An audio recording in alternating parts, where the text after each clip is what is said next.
Good shit.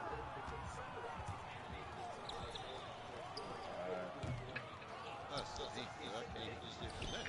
Hey man, I ain't what you said, man. He got me more than you. That's just one. Huh?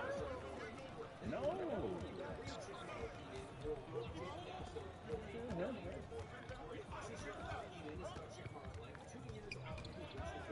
Yeah, I was just phone.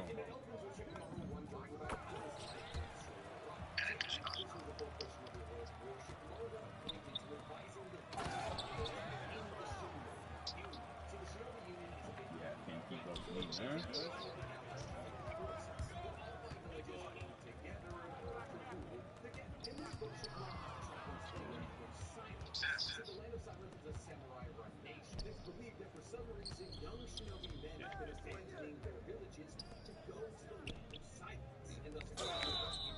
Five, two, right? Man, it was getting cold.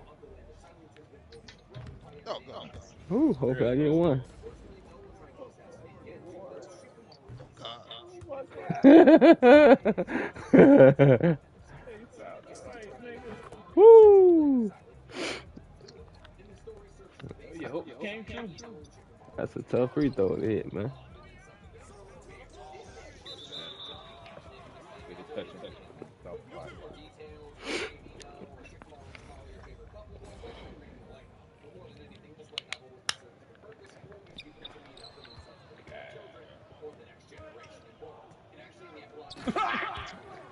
One and out. Keep playing, man. Free throw we got. Hey. I mean, alley we got. One and out. Hey, better get up. Damn, man, I got a hot vertical. I don't know what you're talking about. 3 seconds.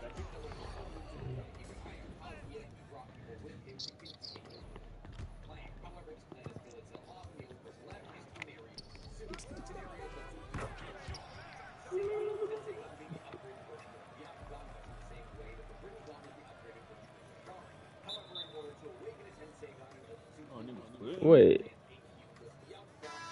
nigga, is this what the fuck?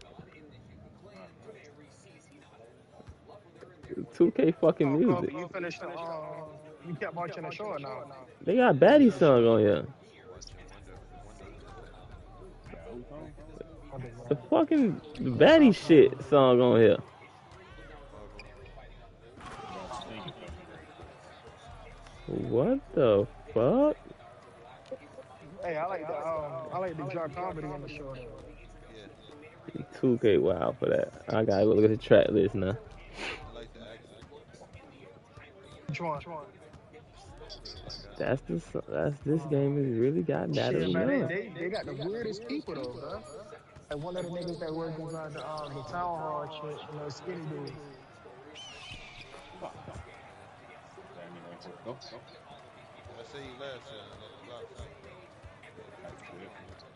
That nigga Diggs though, man. Man, character. He did some whole shit. I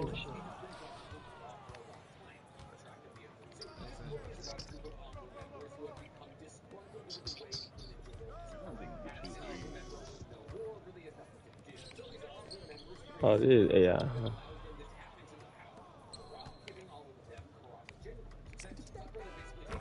That nigga got 99, 79, 4 shot off lead.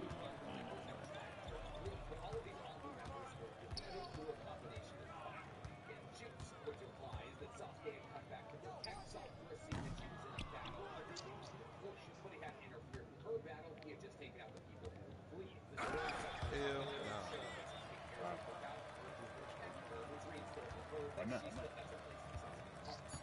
Best option on the floor right now. That's crazy.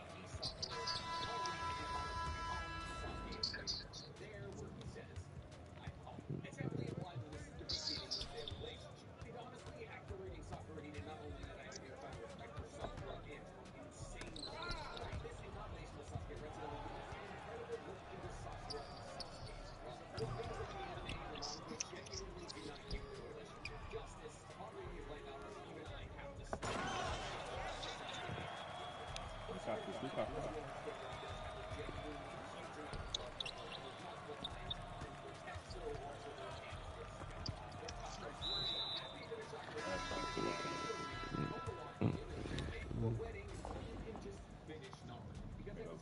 ain't coming back.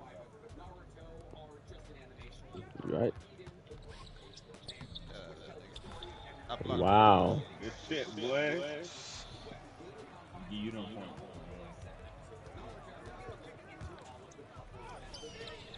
Wow. Touchdown. Touchdown. I guess he just fucking dump streak. This fucking stick is crazy. Mm.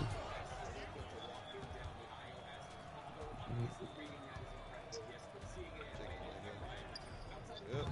Back to living fit program. Hey, I'm the first shot. I'm cold.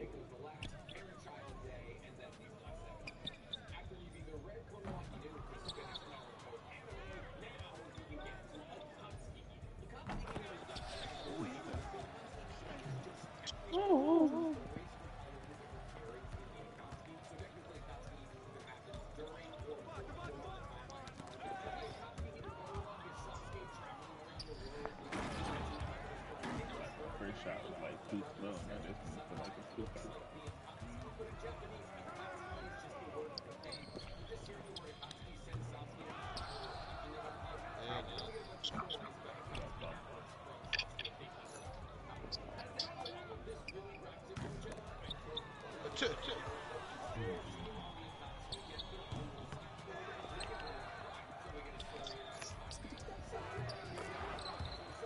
They ain't good, man. Yeah,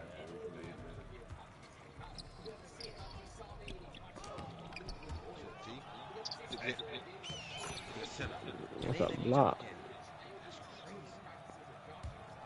Get that. I don't know how the fuck the ball was going.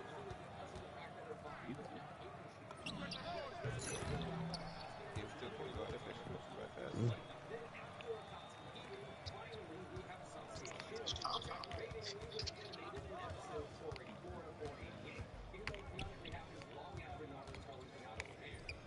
Think about that one. Right.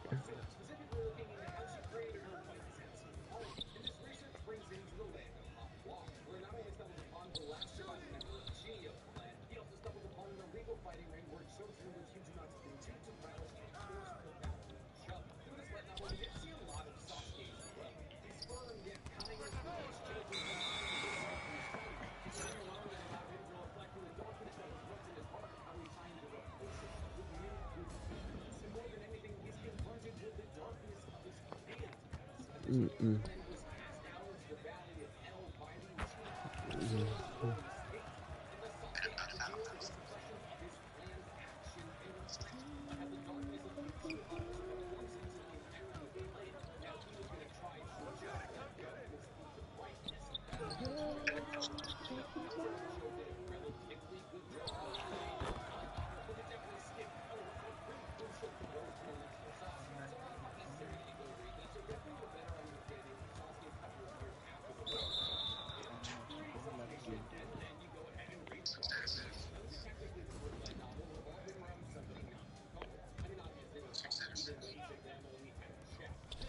Nigga wasn't even here. Mm-hmm. Standing there.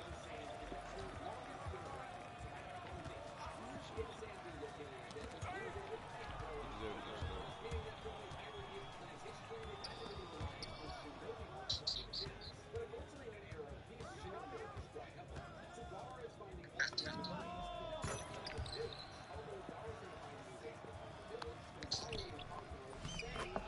Crazy. Middle name.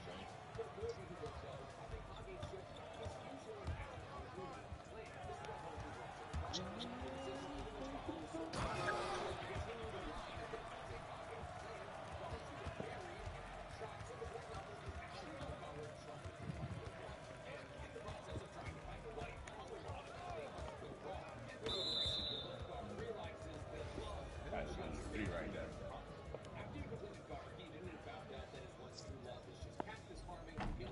God.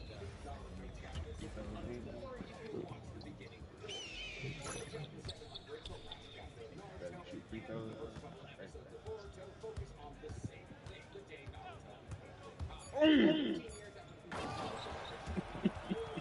Down. Yeah, 8 ate all of me. You know what I'm saying? Mm-mm-mm. He ate all of me. You know what I'm saying? You know what I'm saying? Oh, damn. All across the board. That nigga fell down too. That's crazy. They side. Damn, man. This shit crazy. I say on this side. Yeah, you better have one on your side too. I think I stole for him. I did. It's crazy, bro. I had a block. I got the block.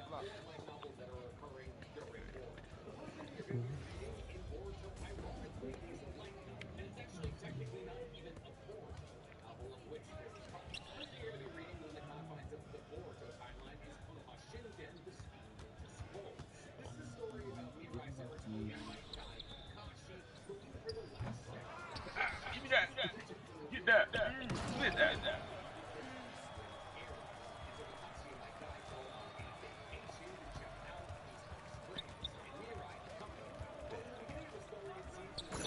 Timber.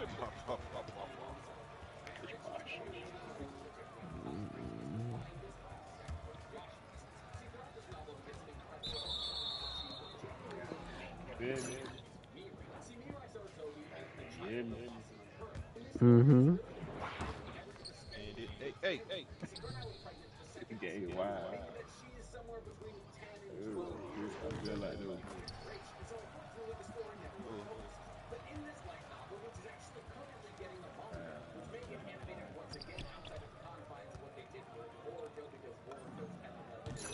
Yeah, I hear. Somebody say he gonna do it.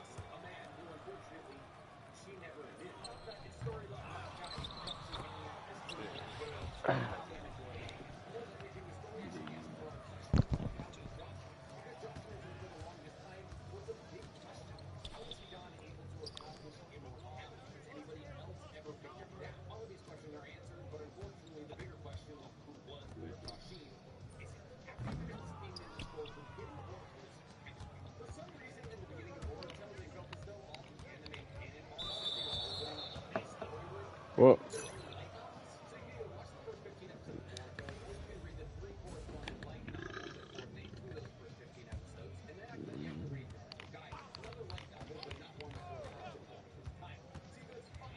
I'm playing like I, yeah. My targets up there good enough.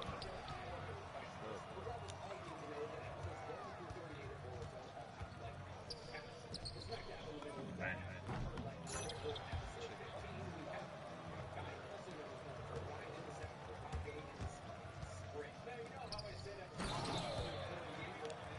I didn't know that was a center.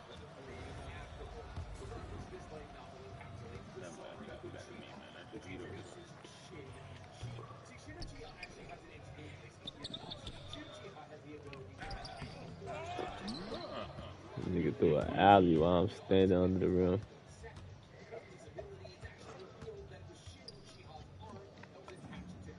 That's crazy.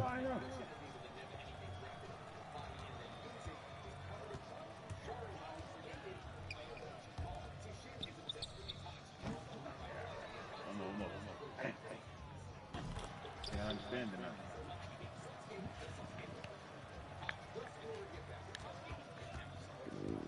Quit.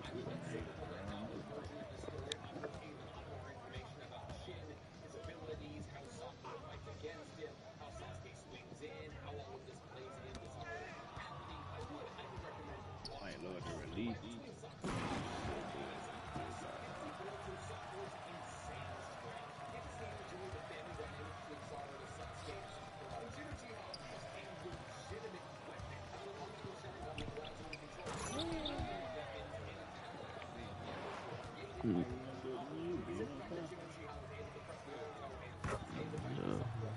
I'm gonna go to bed. I'm tired of here.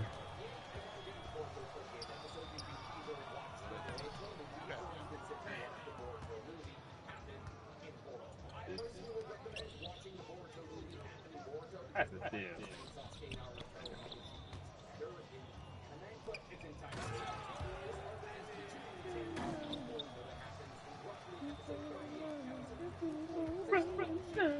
I need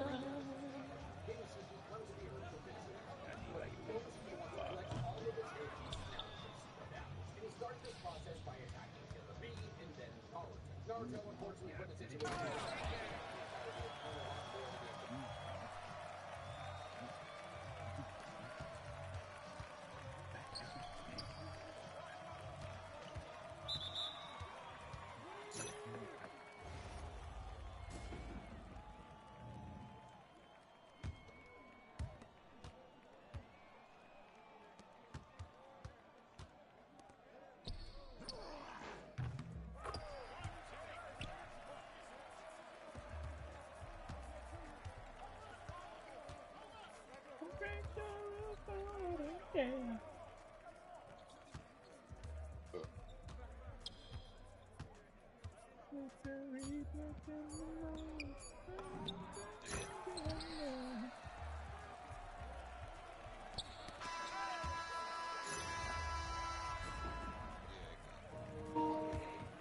What y'all know? Stayed through the whole time.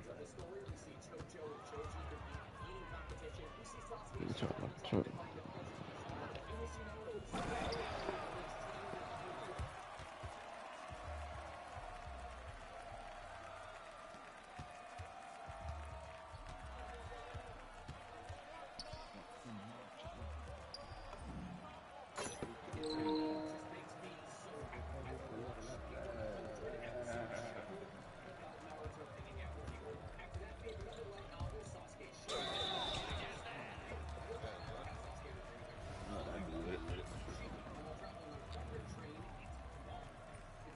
Got it.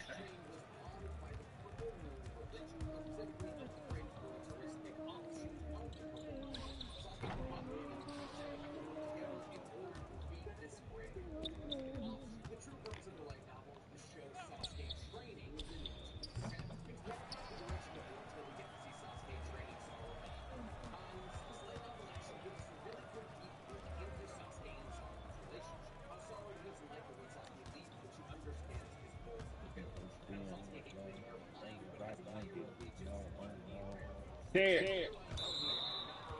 Okay, just go out. Yeah, it's not about.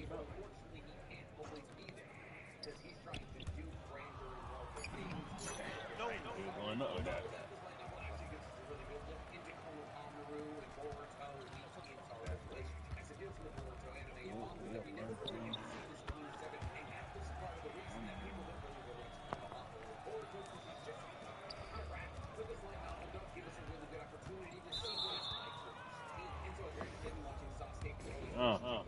daddy.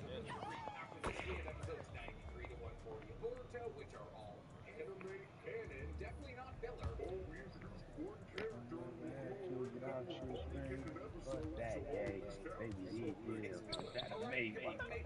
Yes, you're the block. Fuck you.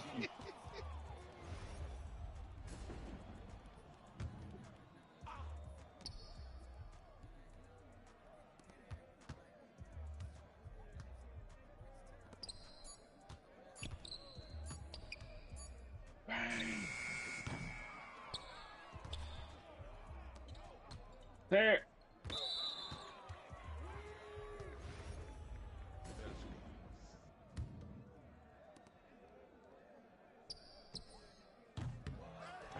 Ah.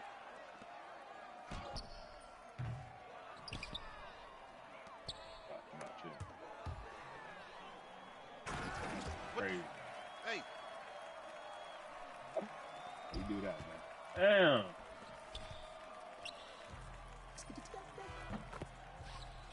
What? Touched it.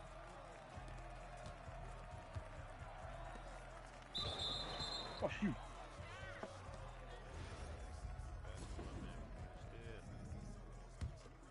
I need you to get that. I need to get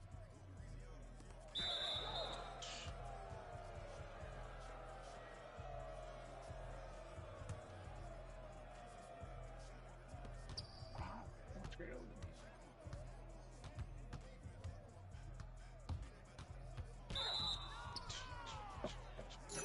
Niggas some bones, man. What they doing? Pass the ball.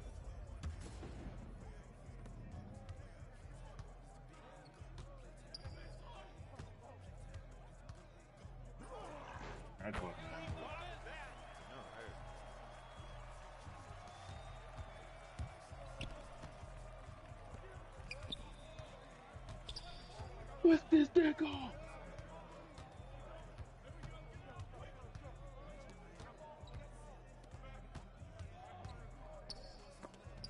Block, T. Welcome to the party. Somebody had to it. You got two.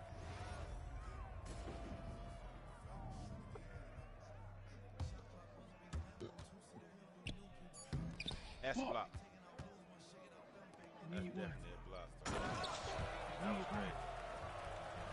What other block? I need one.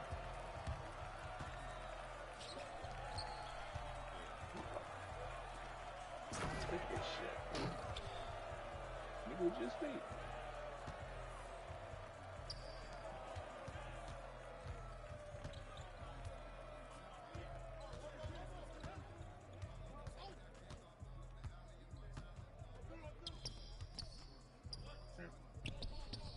Good pump fake. AI gangster, boy. Mm-mm. Got me. Juki.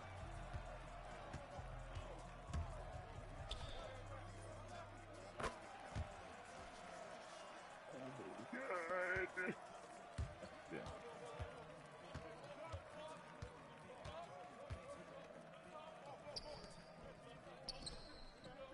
Bang.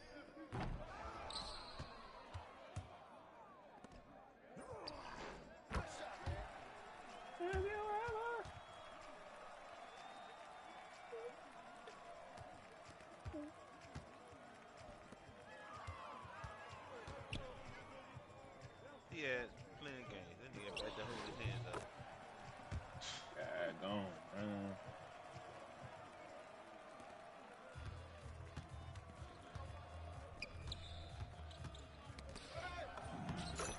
Ah.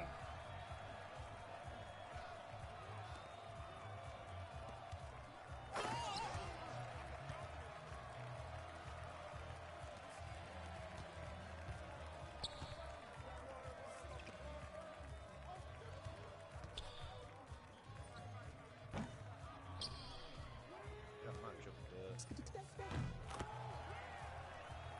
I know I'm still.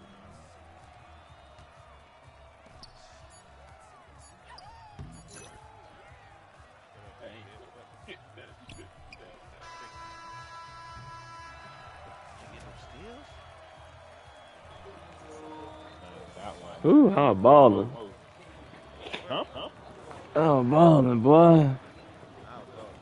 13 Money? 25 points. Ooh. That's some crazy stuff. Man, let me take my head to bed.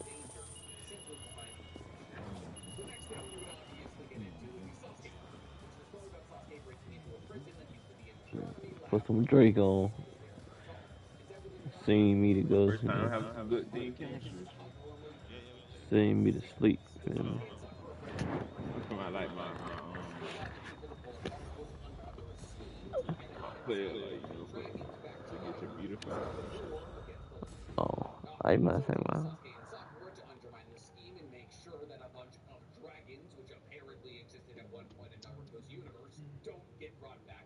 Like getting it up to kill a bad dragon.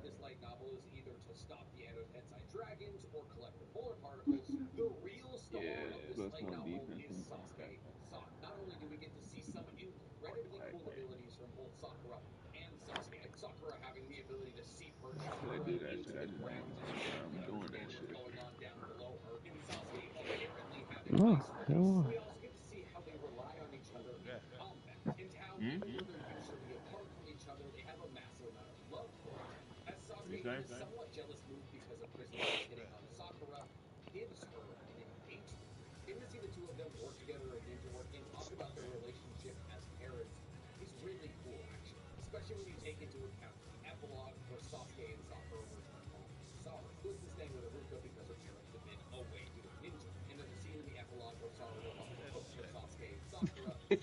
That's that, man.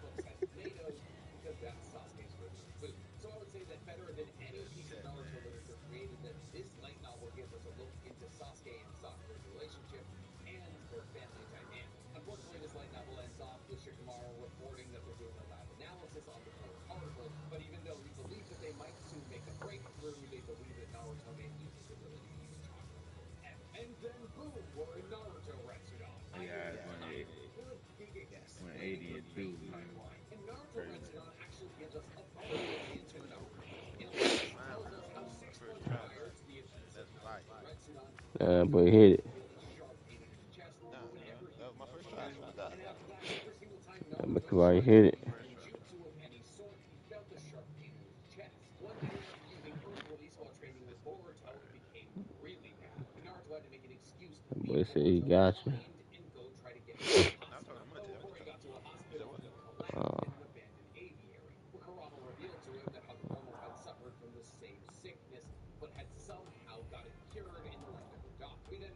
I'm just talking. You said what? Uh, Thank you for information on the fly. I was talking to Monte. He thought he got somebody. He didn't. Yeah, my first try. Yeah,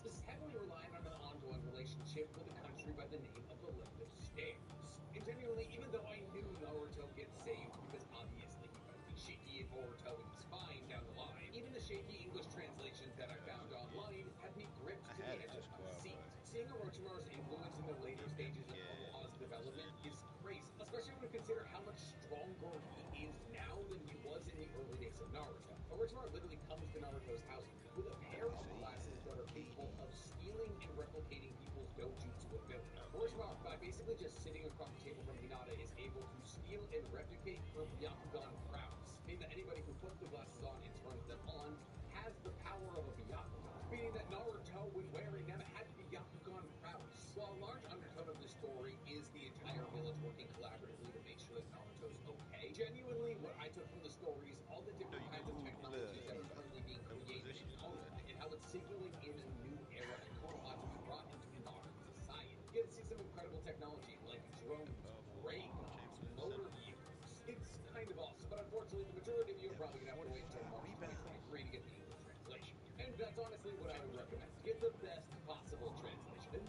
saying.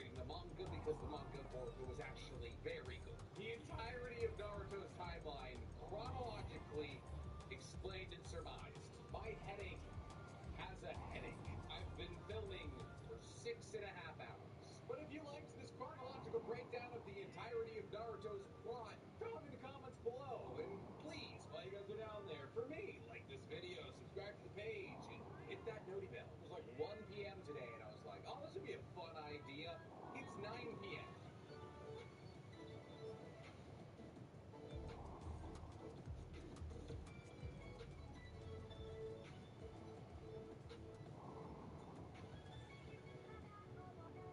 Dennis back then. Uh-oh.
majority of the Naruto fandom has been split, and probably will stay split for a long time. Or at least I should have said, would have stayed split if we weren't making this video today. Because in this channel, we don't believe in subjective answers. On this channel, we give objective answers to subjective questions. Because today, like a bunch of 14-year-old emo kids trying to one-up each other, we're going to be power ranking sadness so that we can truly, once and for all, crown the king of despair, or queen.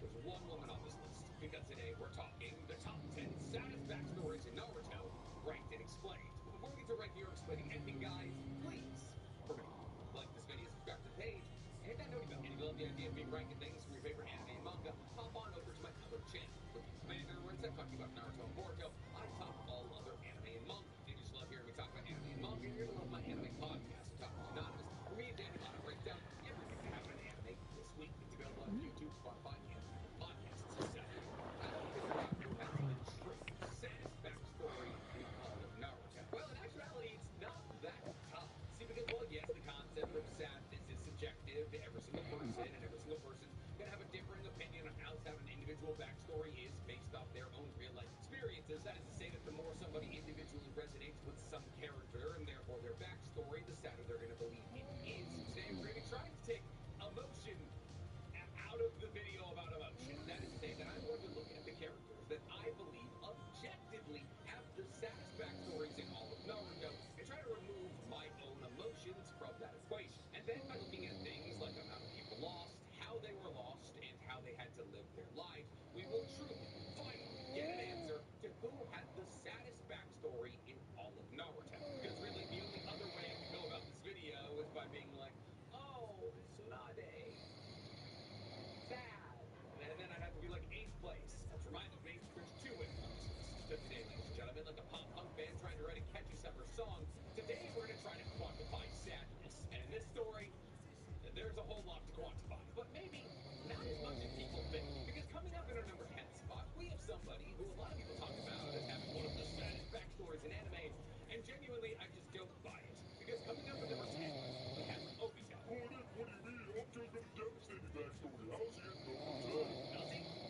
Does he have a devastating backstory? Here's the thing. Sadness is something that's imposed onto you, not that you impose upon yourself. At least in the way that we're going to be quantifying it today. Because, well, yes, Obito played a massive role in the Uchiha Massacre. He did it because he wanted to. That's made even worse by the fact that Obito was the person who killed all of the non-combatants in the Uchiha Massacre. Non-fighting women, children, all killed by Obito while Itachi went around killing the combatants. But the situation in the context for both Obito and Itachi in the scenario was not only massively different because of who they killed, but also because of why they were killing. Itachi participated in the Uchiha Massacre because it was the only way he believed he could save Sasuke. Obito participated in the Uchiha Massacre because Itachi asked. And here's the thing, there's a fair chance that Obito killed his own family on the night of the Uchiha Massacre just because he was asked to. So you cannot weigh participation in the Uchiha Massacre with the same level of sadness for Obito as you do Itachi. Now, really what it comes down to is the only 2 sad things that you can genuinely glean from Obito's backstory are the fact that A, he tried to give his life to protect Kakashi, and B, he had to watch Raiden die at the hands of the person he gave his life to protect. So, tough scenario, but that's basically it when it comes down to sadness in Obito's backstory. Sure, you can say that Obito being manipulated by Madara to see Kakashi kill Rin is sad in itself, and the fact that Obito was brainwashed by one of the most powerful and evil men in all of history to pick up his mantle and try and take over the entire world is also sad, but more unfortunate than it is sad. Because Obito made the active decision throughout his entire life to not go back to Konoha and to not be like, hey, I'm alive, Kakashi, why'd you kill Rin? Madara was not around the majority of Obito's life, and yet he continually made the conscious decision to continue being evil. So it's very hard for me to look at his descent into ability as anything even remotely resembling sad. Now, is he an interesting character? Absolutely. Is his descent into ability about more than just Rin did? Also, yes, absolutely. But that's not sad. It's compelling, if anything. So for being a child soldier who put his life on the line for another child soldier who ended up killing the love of his life, he's getting 10 points. I just can't give him anything higher than that. But speaking of crucial members of the Akatsuki, coming up in 9th place, we have Nagato. Oh my god, Nick, another devastating backstory. What's so low on the list? Why is Naruto so low? Listen, Nagato's backstory is absolutely devastating. He's just incredibly not alone in the experiences he went through. Yeah, Nagato was orphaned by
7 hours of punishment. Joining Kurt Cobain, and that is sad. Watching your own parents get killed in front of you is devastating. Having to be the person who stabbed Yahiko, even though he just threw himself onto the kunai in your hand, is devastating. And if you want to make the argument that the 6 people that Nagato later used, the 6 pounds of pain, were people that were close to him, that implies at least 5 more people outside of Yahiko that would have died in Nagato's life that he loved. So we don't know the level of connection that Nagato had to those 5, though he, sure, Jiraiya's battle against 6 pounds of pain is able to recognize these 6 bodies, but that doesn't necessarily mean that all 6 of these people were Yahiko level close to Nagato. Really what it boils down to is Nagato lost his parents, and Yahiko, after which he was placed into a similar situation as Obito. Instead of being manipulated by Madara, he was being manipulated by Obito, at which point Nagato descended into villainy. And while he has the same sentiments of Obito, I would say this is more unfortunate than it is sad, because here's the thing. After the death of Yahiko, Nagato got to live on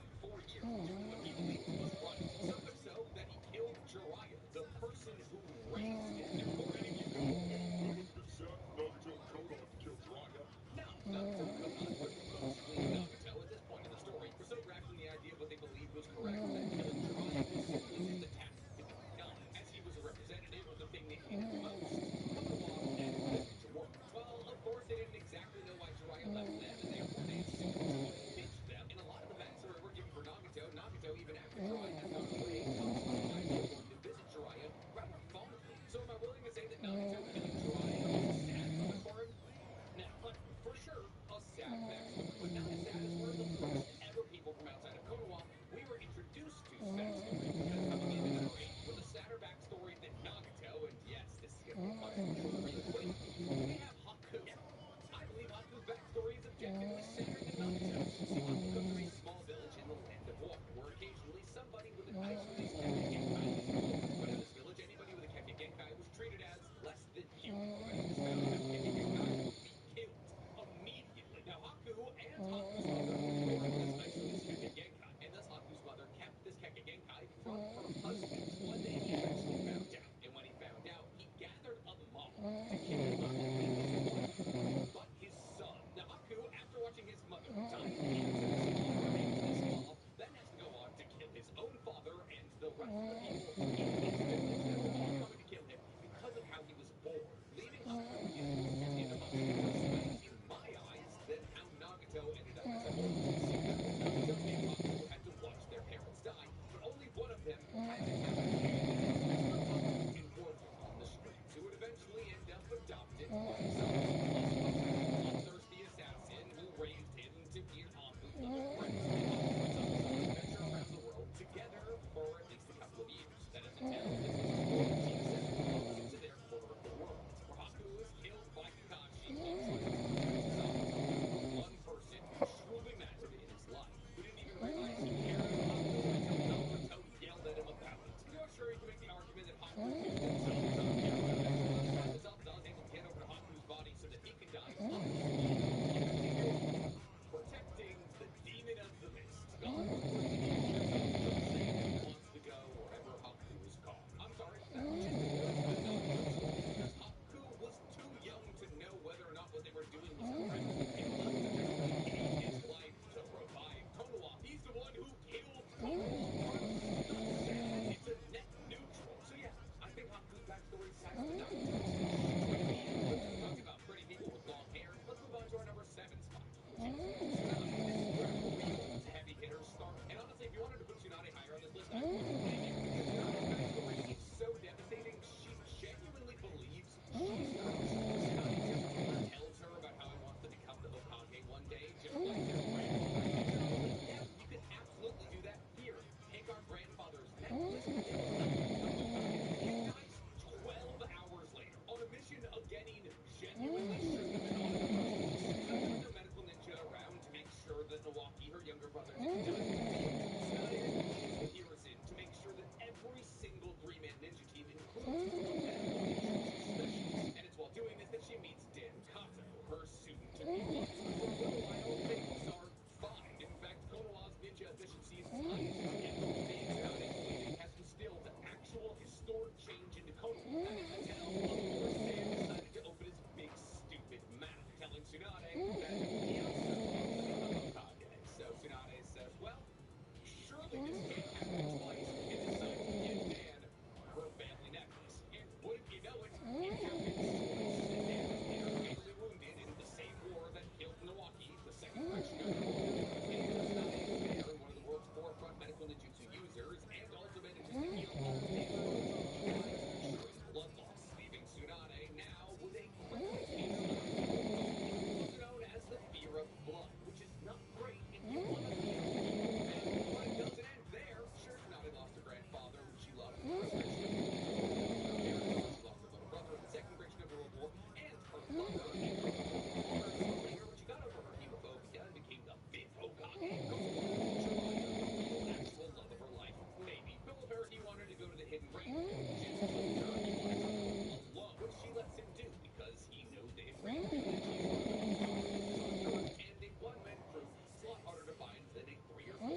love her, and it was him one of the first puppets he ever made.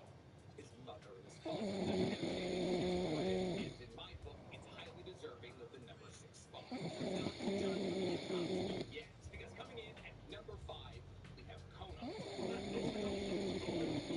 fine. Make it make sense. Yeah, okay, I'll make it make sense. Konan is driven during the Second Great Shinobi World War, just like Naruto. While we don't know whether or not Konan had to watch her parents die and kill the people who killed her parents, she lost her parents to war for the same time. On top of that, while Nagato lost his best friend in Yakuza, Konan lost the run of her life. And whether or not you jive with this mentality, Konan was way more involved with Nagato's death than Nagato was. The only reason that Nagato and Yakuza were in this situation was because Konan was kidnapped. And while you would never hear me saying that it was Konan's fault that Nagato threw himself on Nagato's kunai, it would be hard not to believe that as the person in that situation. On top of that, Konan that had to watch Nagato descend into a sense of humanity. Everybody in the Akatsuki, Konan believed in the mission the least. She made the biggest choice so she could keep Nagato safe, and so that she could lead over the hidden range. She didn't want Nagato to descend into villainy. She had to watch him pick up the corpse in the bottom of the lake and pilot it around like an ape, making the body of Yakuko disgusting things, like squishing an entire village. But the losses also had to watch the one person she had left in the world, Nagato, fade away as he gave all of the energy in his body back to Konan. He had to deal with more loss than Nagato because Konan had to deal with the loss of Nagato. If you've read Akatsuki Heated, you'll know that Konan was never in love with Nagato. The relationship was slightly akin to the relationship that Jiraiya had with Tsunade. There was a possibility of the door being open to love. Nagato, Konan, somewhat misguidedly, but also decided to bring Nagato's body back to the Hidden Rain and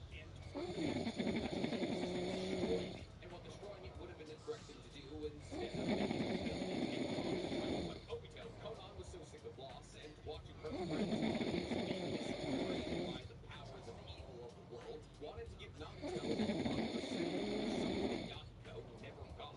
But in the end, she wasn't able to do it. Her backstory is easily more devastating than Nagato's, especially when Akatsuki Heated and realized that she very desperately wanted a child with Konan because she was very most likely to do with her paper body. Rough, but not as rough as our number 4 spot because coming in at number 4, no, he doesn't have the saddest story in Naruto. It's not the saddest. Sasuke gets a pretty normal childhood for like the first 10 years of his life. I think Itachi's 4 years older than Sasuke, and he becomes an honorable Uchiha Master at 13. So first 9 years of Sasuke's life is dad, his mom loves him, his brother's a genius, around, but he's still doors, gets 9 pretty good years. And then, which actually isn't that bad for Sasuke until the very end. He virtually doesn't see the majority of the Uchiha Massacre. In fact, the Uchiha substantially deep into the Uchiha Massacre. And while he's got to like see the after effects of clan-wide genocide, he doesn't necessarily have to hear the screams. A small consolation. On top of that, he has to watch his parents dead and have to watch them die, which is also good. And sure, he has to relive the killing of his parents in a sequence of 2 hours. It wasn't the real killing. Listen, it's bad. It's really bad. It's worse for other people, kind of. Probably. Yeah, it's worse for other people. And outside the Uchiha Massacre, Sasuke's life isn't marred with that much devastation. The only other sad thing that happens in Sasuke's life is the fact that he ends up killing Itachi in the back. In terms of the emotions that Sasuke would be feeling in that moment, it's kind of conflicting. See, here's the thing. After Sasuke wakes up after his battle with Itachi, he basically just assumes he's victorious. That Sasuke has finally achieved everything he's ever wanted to achieve in life. He's enacting the revenge he's always wanted. So, for him, for like a couple of seconds, and then Obito starts continuing the backstory on who Itachi was as a person, and how Itachi was actually just keeping himself alive so that he could die at the hands of Sasuke, meaning that Sasuke killing Itachi was not only what Itachi wanted, but also probably what Konoha would have wanted. And thus, as Sasuke realizes that the real villain in all of this was Konoha, and more specifically, Yakuza. Sasuke destroyed his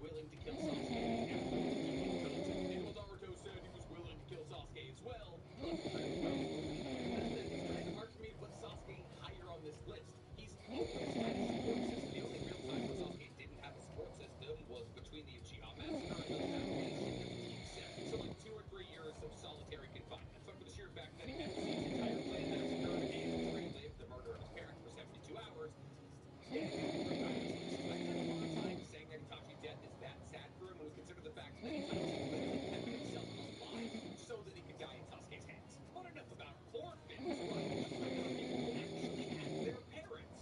Kind of. Because coming up in 3rd place, we got Gaara. Yes, I'll put Gaara higher than Sasuke. Why, you ask?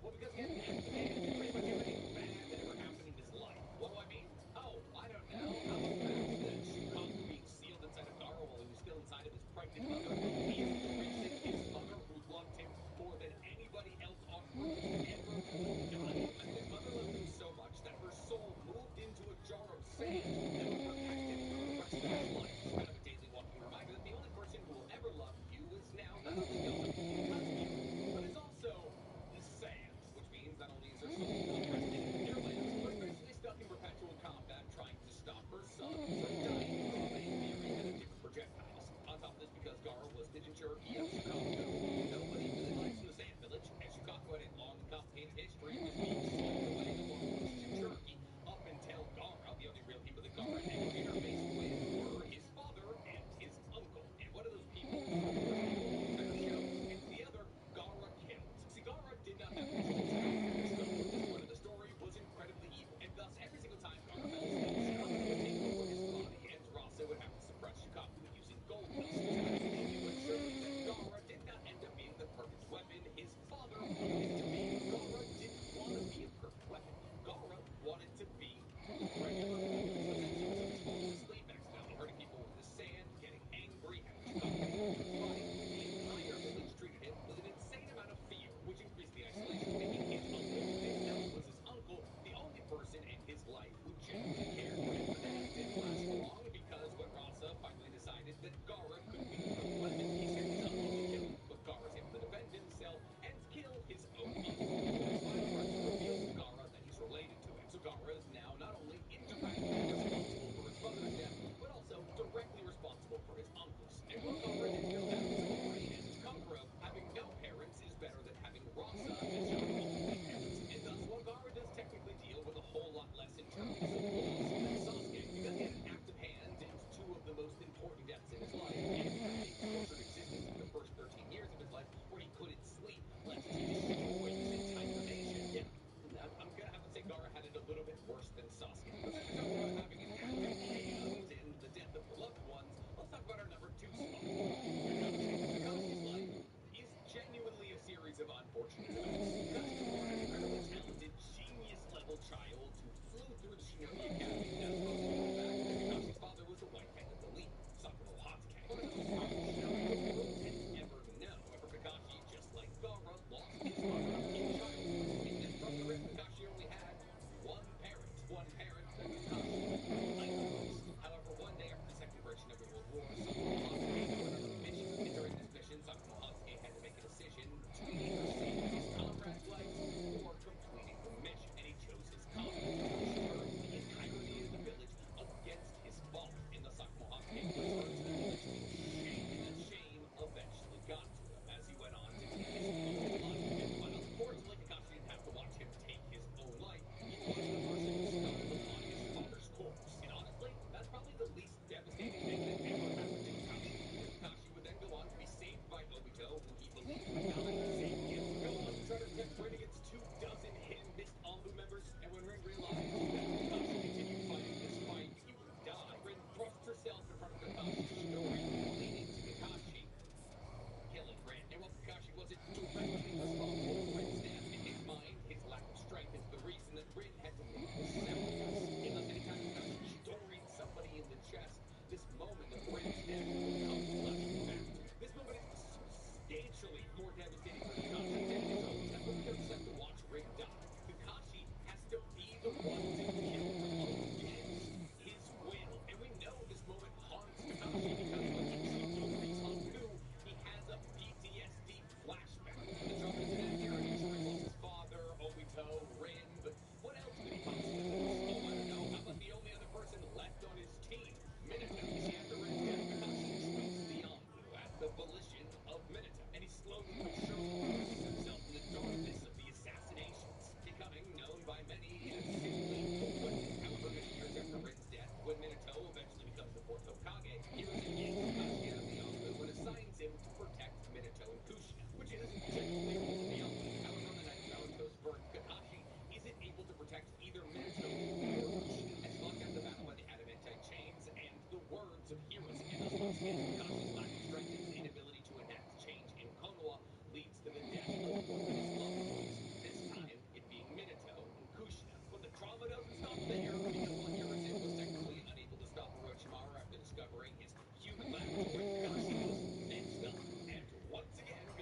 that forced his father to make hard-living decisions. Itachi had to extinct his own clan at the age of 13 years old to save the one person he had left. And he had to become a village, that one person, so that one person would become strong enough to defend Konoha because he was no longer strong enough to do it. On top of that, he was riddled with a chakra disease that slowly but surely degenerated his body. He was forced to become a spy in one of the most vile organizations in the entire world. Put in a situation when he was battling against Yagura where he had to kill relatively innocent damn beast Jinchuriki, all the while knowing that any connection he made to the Akatsuki wasn't real because he was spying on them, and then had to artificially prolong his own life after the overusage of his MS on account of him being a spy in the Akatsuki, so that one day his brother could kill him and steal his eyeballs. So you want to know why Itachi's backstory is sadder than Kakashi's? Kakashi's still alive. Kakashi becomes Hokage.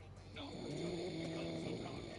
Gaara becomes Kazekage. Itachi just dies in a broken down building in the middle of the woods. And while he's venerated as a hero of Konoha, he doesn't know that. So yes, Itachi has the saddest backstory in Naruto.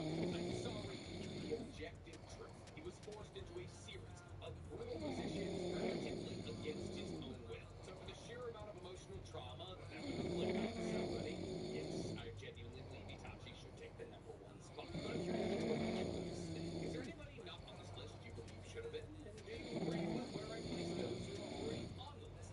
Tell me in the comments below. Whoever's down there, please remember to like this video, subscribe to the page, and hit that note button. Yeah, Madara's backstory is sad, but so is everybody's in the Warring States period. People die.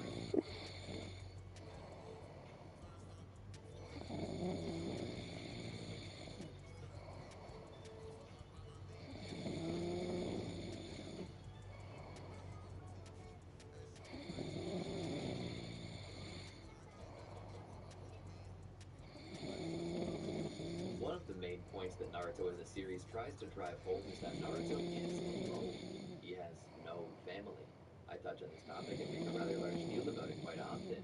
The reason why is because this part of his history is integral to who Naruto is, and is one of the driving forces that allows Naruto to connect with others, and is part of the reason why Sasuke was capable of being brought back to Konoha peacefully, as well as why Naruto was capable of connecting with villains such as Haku, Gaara, Pain, etc., etc. While I still like to think that Naruto could still befriend these people, as his kindness seems to be a holdover from Hashirama Senju and Ashura Otsutsuki, it's also known that the fact that he so powerfully cried for these people was because he recognized and identified with them. Without these struggles, Naruto's success rate in befriending others and saving Sasuke dropped quite a bit. Today I'm going to try and change something. I'm going to give Naruto a new family, but be careful what you wish for, as not all families are great families to be a part of. I'm hesitant about finding a way to go about this, as I don't want to change all of Naruto's history and give him entirely new circumstances. I'm hoping to show an alternate possibility and what his life would have been like with the Hyuga clan, along with his circumstances as a Jinchuriki.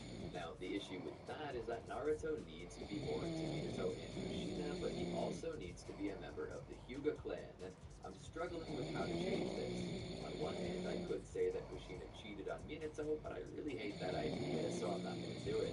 I could say Kushina was a member of the Hyuga, but that also might not be best, because she needs to be an Uzumaki to make use of the chakra chains that allow her to find tailed beasts. I could make Minato a Hyuga, but I worry that if I do that, it'll change his range of techniques too much. So given that I don't know how best to make Naruto a Hyuga while retaining his past, I'm simply going to leave this up to your imagination instead. So the day Naruto's born, he loses his parents. It wasn't his fault, it was just these circumstances that drove things in that direction. World circumstances, as well as the particular situation in which Kushina, Minato, and Obito found themselves in. At birth, he finds himself exposed to the Nine Tails. His late mother, the former Jinchuriki, the responsibility was passed to him as there were none other nearby who could do the job. Without knowing the consequences, nor about his existence as a whole, he had been forced to make that sacrifice, and now he was alone. As soon as the beast was sealed and the barrier was down, Hiruzen would approach the babe, knowing what happened. Naruto would be taken to the hospital where he'd be nursed for a time.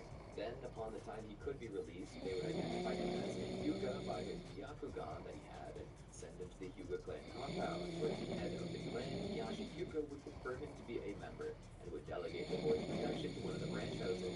Considering his bloodline, which I'm still leaving vague, he sent to live with Hisashi if for no other reason than to honor his deceased parents. He was a year younger than Neji, but slowly the two grew together.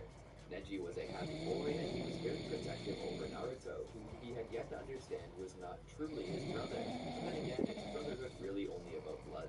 Despite Naruto having been the Nine-Tails Jinchuriki, most of the Hyuga clan tended to accept him, especially with him being in a branch house, which would require him to take on the curse mark of the caged bird.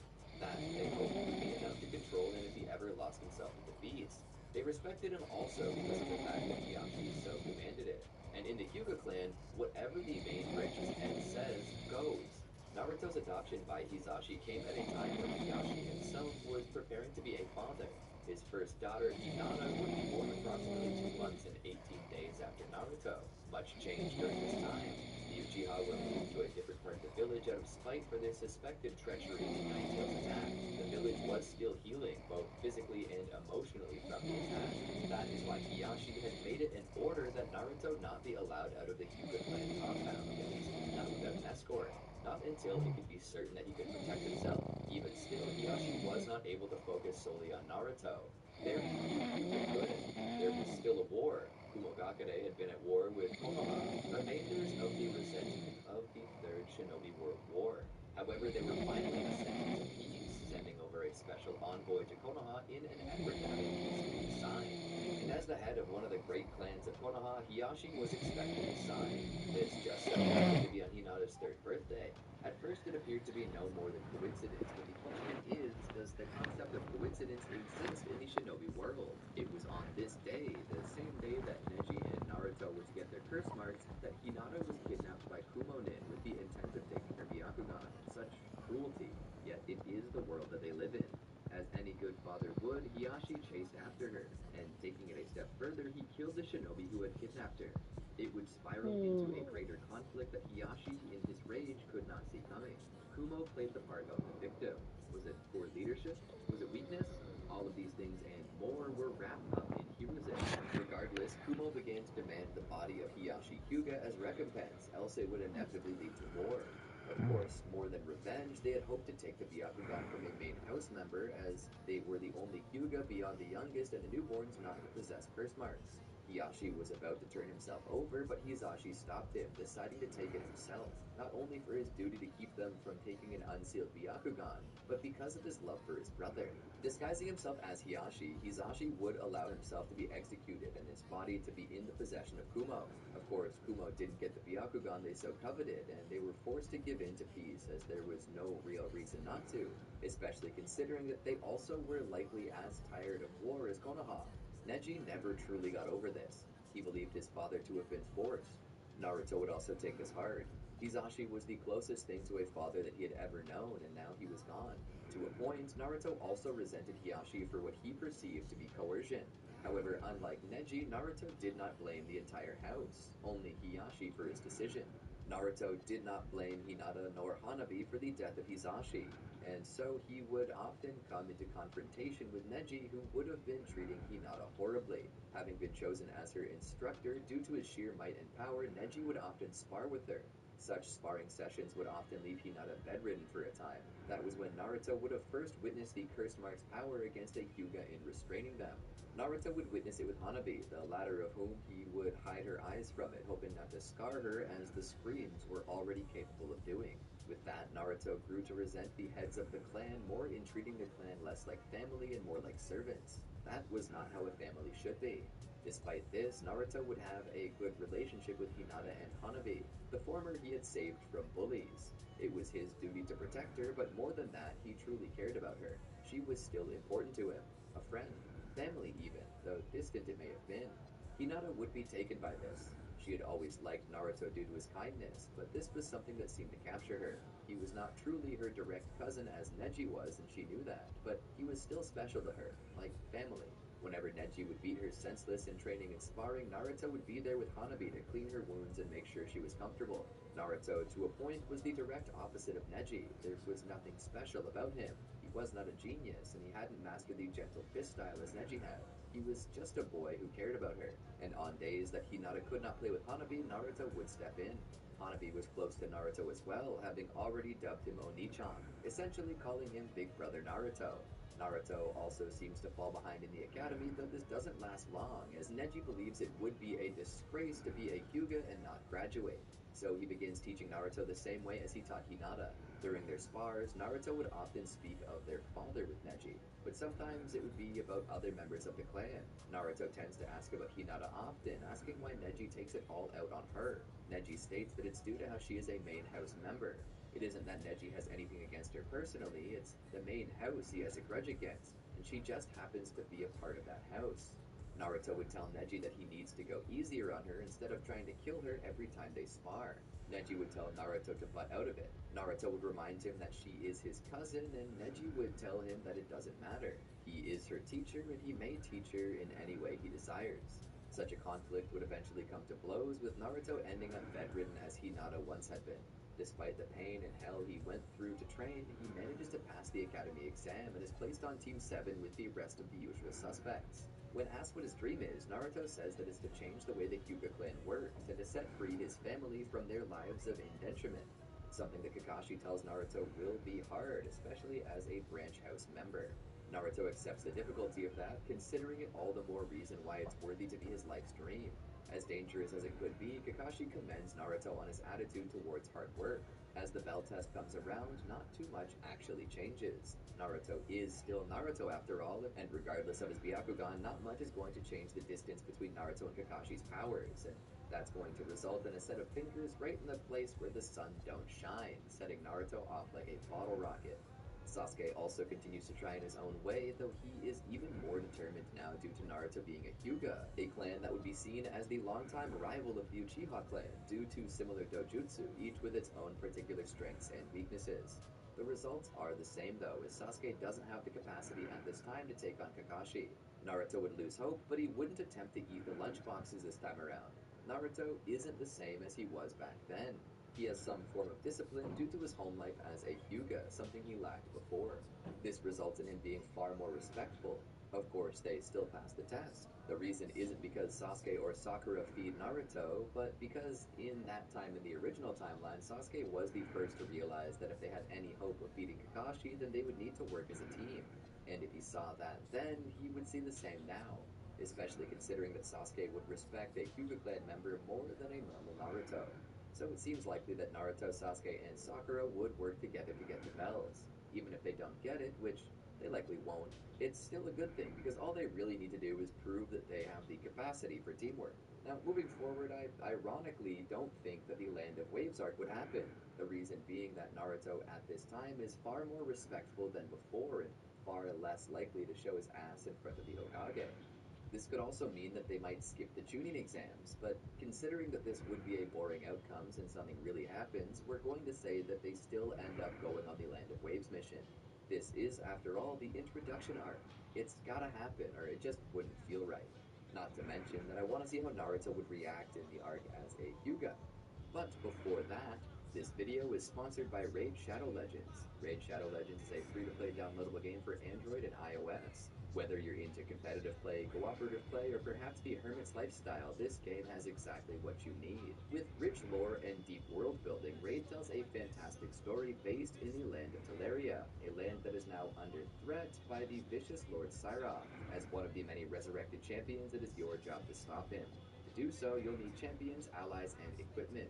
You can grind EXP and farm new equipment that you use to get yourself off the ground, and if you enjoy playing with the crowd, Raid offers PvP and cooperative play that each possess their own unique rewards. One of my personal favorite champions is Sir Nicholas. He's basically the in-universe Santa Claus who busts the skulls of the naughty through his Boreal Blade ability, which gives him a 50-50 chance of freezing any enemy he strikes. As said before, Raid is free to play and offers new content and events on a regular basis, and if you use my my link in the description below, you can earn even more awesome in-game swag. If you're looking for a really awesome champion, Raid has recently introduced a new one. Bust skulls as the legendary Ronda Rousey by logging into Raid for 7 days to get her for free in this new promotion lasting until February 20th. She's a legendary attack magic champion with godlike strength.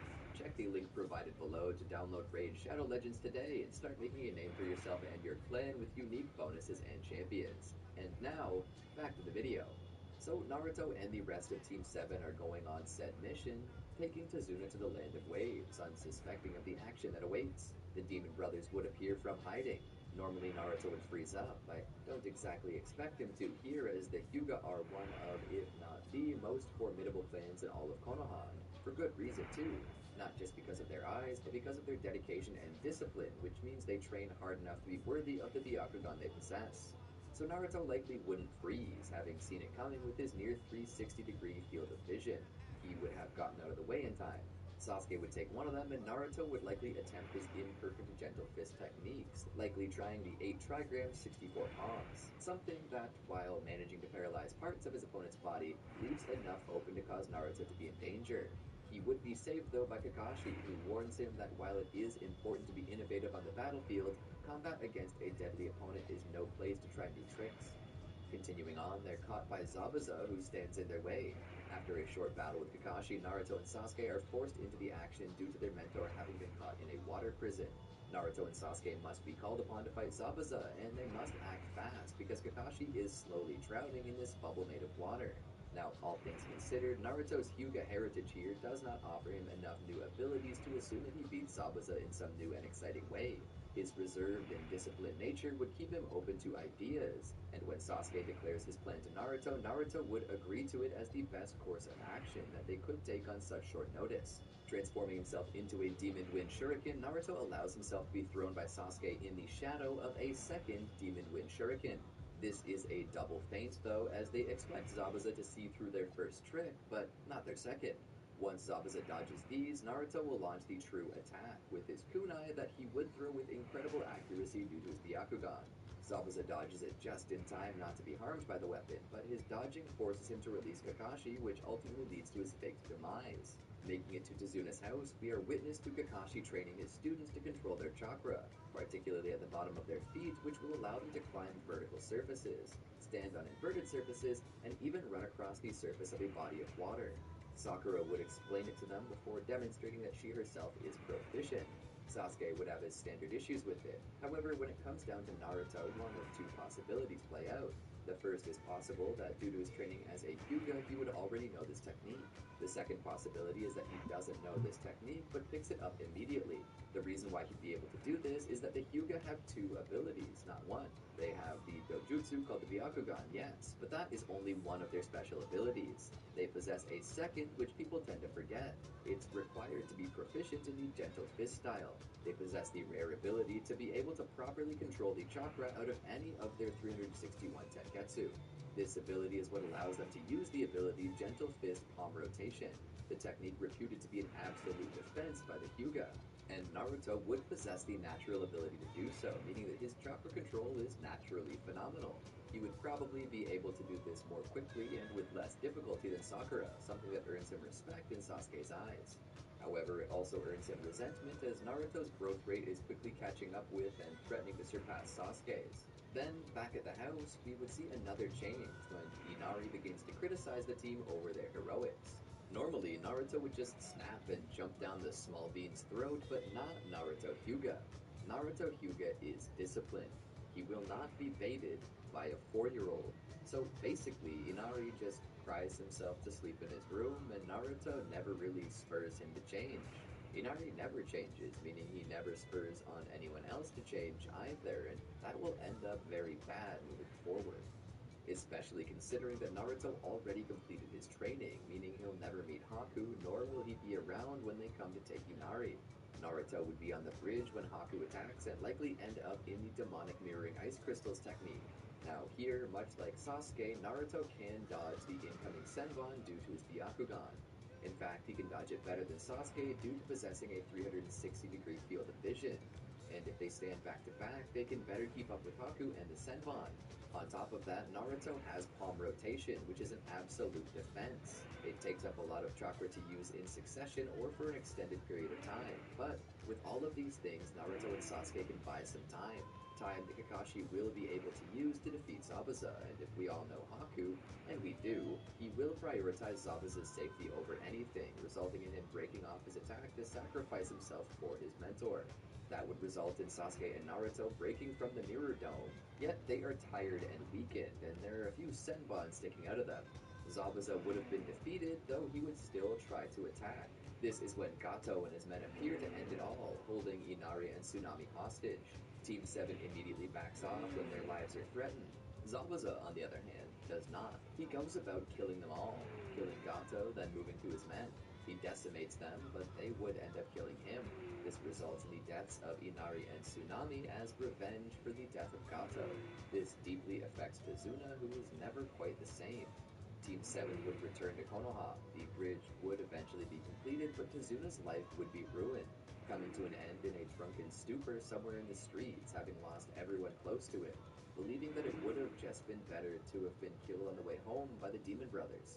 The team would be in a funk from the way their mission ended, with Kakashi telling them that sometimes there were times when missions just weren't satisfying, times when the cost of victory made you question that very victory. He said that it was only human, but that they couldn't let it dissuade them from continuing their work. They couldn't let it get in their heads. He comforted them in reminding them that while they failed to save 2 people, they saved an entire village from a greedy mafioso, and that should be something to focus on instead. And with that, Naruto and Team 7 would continue their work, with Naruto returning home to the Hyuga compound where he continues to train with Neji and play with Hanabi while Hinata couldn't. Through this, Naruto grew stronger and closer to finishing the 8 trigram 64 palms technique, one that he, like Hinata, was struggling to learn. He could see what he needed to strike, and he could control his tenketsu, but making his body move the way he wanted it at such speeds was a bit harder. And that was why Neji tended to defeat Naruto. After that, Naruto and his team would be informed that the Chunin exams were coming to the village and that they were allowed to enter. The team would celebrate and together would leave to join in. They would then be stopped by Lee, who had hoped to face Sasuke in battle, and though their battle is interrupted, it becomes clear to Sasuke that Lee would have won and that he needs to focus on his taijutsu more. They sign up for the exams and begin with the first test, that being the written test. Originally, Naruto struggled quite a bit, while Sasuke and Sakura effortlessly breezed through it. This time, though, Naruto is ready due to possessing the Byakugan, which allows him to find the one Genin with all the right answers and copy him. Is it cheating? Yes. Does it matter? No, because the faux goal of the test is to see who can gather intelligence without being detected, and Naruto is doing that. So technically he is doing this correctly. However, the real goal of the test is revealed in the end when they're told that the entire test at that point didn't really matter and that only the final question does. However, if they fail, they would never again get the chance to become Chunin. Naruto has nothing to lose as he plans to do something else with his life that he can technically do without being a Chunin. All students who take the question are allowed to pass, and this includes the entirety of Team 7. The second test is the Forest of Death. The teams are either given a Heaven Scroll or an Earth Scroll. The goal is to guard your scroll while taking from another team their scroll that is the opposite of the one that you have, and then take both to the building in the center of the forest. In lesser terms, it's a fancy game of capture the flag. During this mission, Naruto ends up eaten by a snake. In the original timeline, he would explode out of it with his many shadow clones, but in this, he merely uses palm rotation to ensure he can't fully go down its throat, forcing the snake to regurgitate him. Sasuke would engage Orochimaru in battle and would freeze. He would take out a kunai and begin to stab himself in the leg in an attempt to free himself from the grip of fear. They battle for a while until Naruto catches back up with them. Still, Sasuke decides to cut his losses and offer the scroll in exchange for their life, something Naruto doesn't agree with. He would take the scroll back. He wouldn't punch Sasuke, but he would chastise him for being a coward, saying that he's dragging the name of the Uchiha through the mud. Naruto would attempt to fight Orochimaru because that's all he can do. When Orochimaru summons a snake and knocks Naruto away, it seems as though Naruto might die, but that is when he suddenly taps into something deeper and awakens the chakra of the Nine Tails within. He doesn't know what it is or how he's using it. All he knows is that he suddenly has a huge chakra boost. With it, he manages to push back the snake and spurs Sasuke into action. However, this battle ends with Naruto's power being sealed and Sasuke getting branded with the Cursed Seal of Heaven. Both end up passing out for the time being. This leaves Sakura to defend them, and most of this stays the same. She struggles, but holds her own until Rock Lee appears to save her. From there, the rest of the Rookie Nine show up to protect them from Team Dosu. That is when Sasuke wakes up and obliterates Team Dosu. He's stopped short of killing them by Sakura, who calms him down and brings him back to his senses. Together with Naruto, Team 7 would find their second scroll and make it to the center of the forest to the arena. There, they'd be greeted by Iruka. Now, the preliminaries actually don't change at all, save for Naruto being more effective in his battle against Kiba and Akamaru. After this, they receive their month off. However, given that Naruto is a Hyuga, it's likely that he trains with his clan. Likely not with Neji due to the conflicting interests of both having to fight in the next rounds. Naruto probably doesn't come into contact with Jiraiya at all, and that means that he doesn't learn how to summon Gamabunta. Instead, he begins to train with Hinata instead, who had previously been eliminated by Neji. She begins to help Naruto train and perfect his skills. Naruto does so for over a month, which results in Naruto's skill increase. Then, when the month is over, the time comes for the two who had been raised like brothers to have their match. Naruto stands across from Neji. Naruto takes off his forehead protector and attaches it to his arm to expose his curse mark to Neji, something that Neji sneers about. Neji would mention that Naruto has been serving Hinata like a slave and begging for training like a dog at the table of the master. Naruto responds that Hinata isn't his master, nor is he her slave. He tells Neji that she is his friend. The two battle, and Neji has the obvious lead in skills, capable of protecting himself from anything that Naruto can throw at him. But Naruto isn't done yet. He knows Neji's strength, but he also knows his weaknesses. He knows that the Hyuga have chinks in their armor, ways to break through their absolute defenses. The issue is getting close enough to Neji to do so. He rushes into attack, but is suddenly struck by Neji's 8 trigrams, 64 palms. The technique knocks Naruto back and closes many of his tenketsu, leaving him paralyzed on the ground. Neji believes that he's won, but Naruto's pure determination awakens his Nine-Tails chakra, allowing him to stand. Once on his feet, he begins his next line of assault, coming in from Neji's blind spot and showing off his own 8 trigrams, 64 palms, which he has finally perfected. Neji is struck, paralyzed, and defeated by Naruto, and he's left to wonder how. How did Naruto shake off the effects of this attack? How did Naruto master the Gentle Fist? How could Neji be defeated by the talentless Naruto? After this, Naruto visits Neji in the infirmary where they talk about these things. Naruto mentions he's not really sure how he did any of it. It's then that Hiyashi Hyuga comes in. Having been moved by Neji and Naruto's struggle, as well as the trauma they've experienced and the hardships, he feels he owes it to them to tell them. For so long, Neji and Naruto have believed that the main house had forced Hisashi to kill himself. That belief is what had driven Naruto to resent Hiyashi, and what had driven Neji to resent the entire main house, on top of his beliefs that he was nothing more than a servant who could never decide his own future.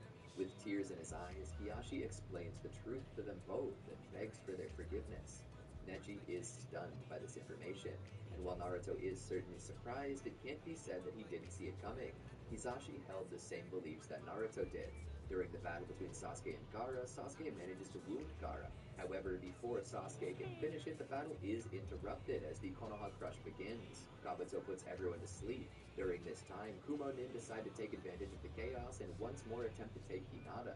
Naruto is awakened, and though Sasuke and Sakura are fighting Gaara, Naruto has his own mission to carry out, joining Neji, Tenten, and Kiba and Akamaru on their own mission to save Hinata.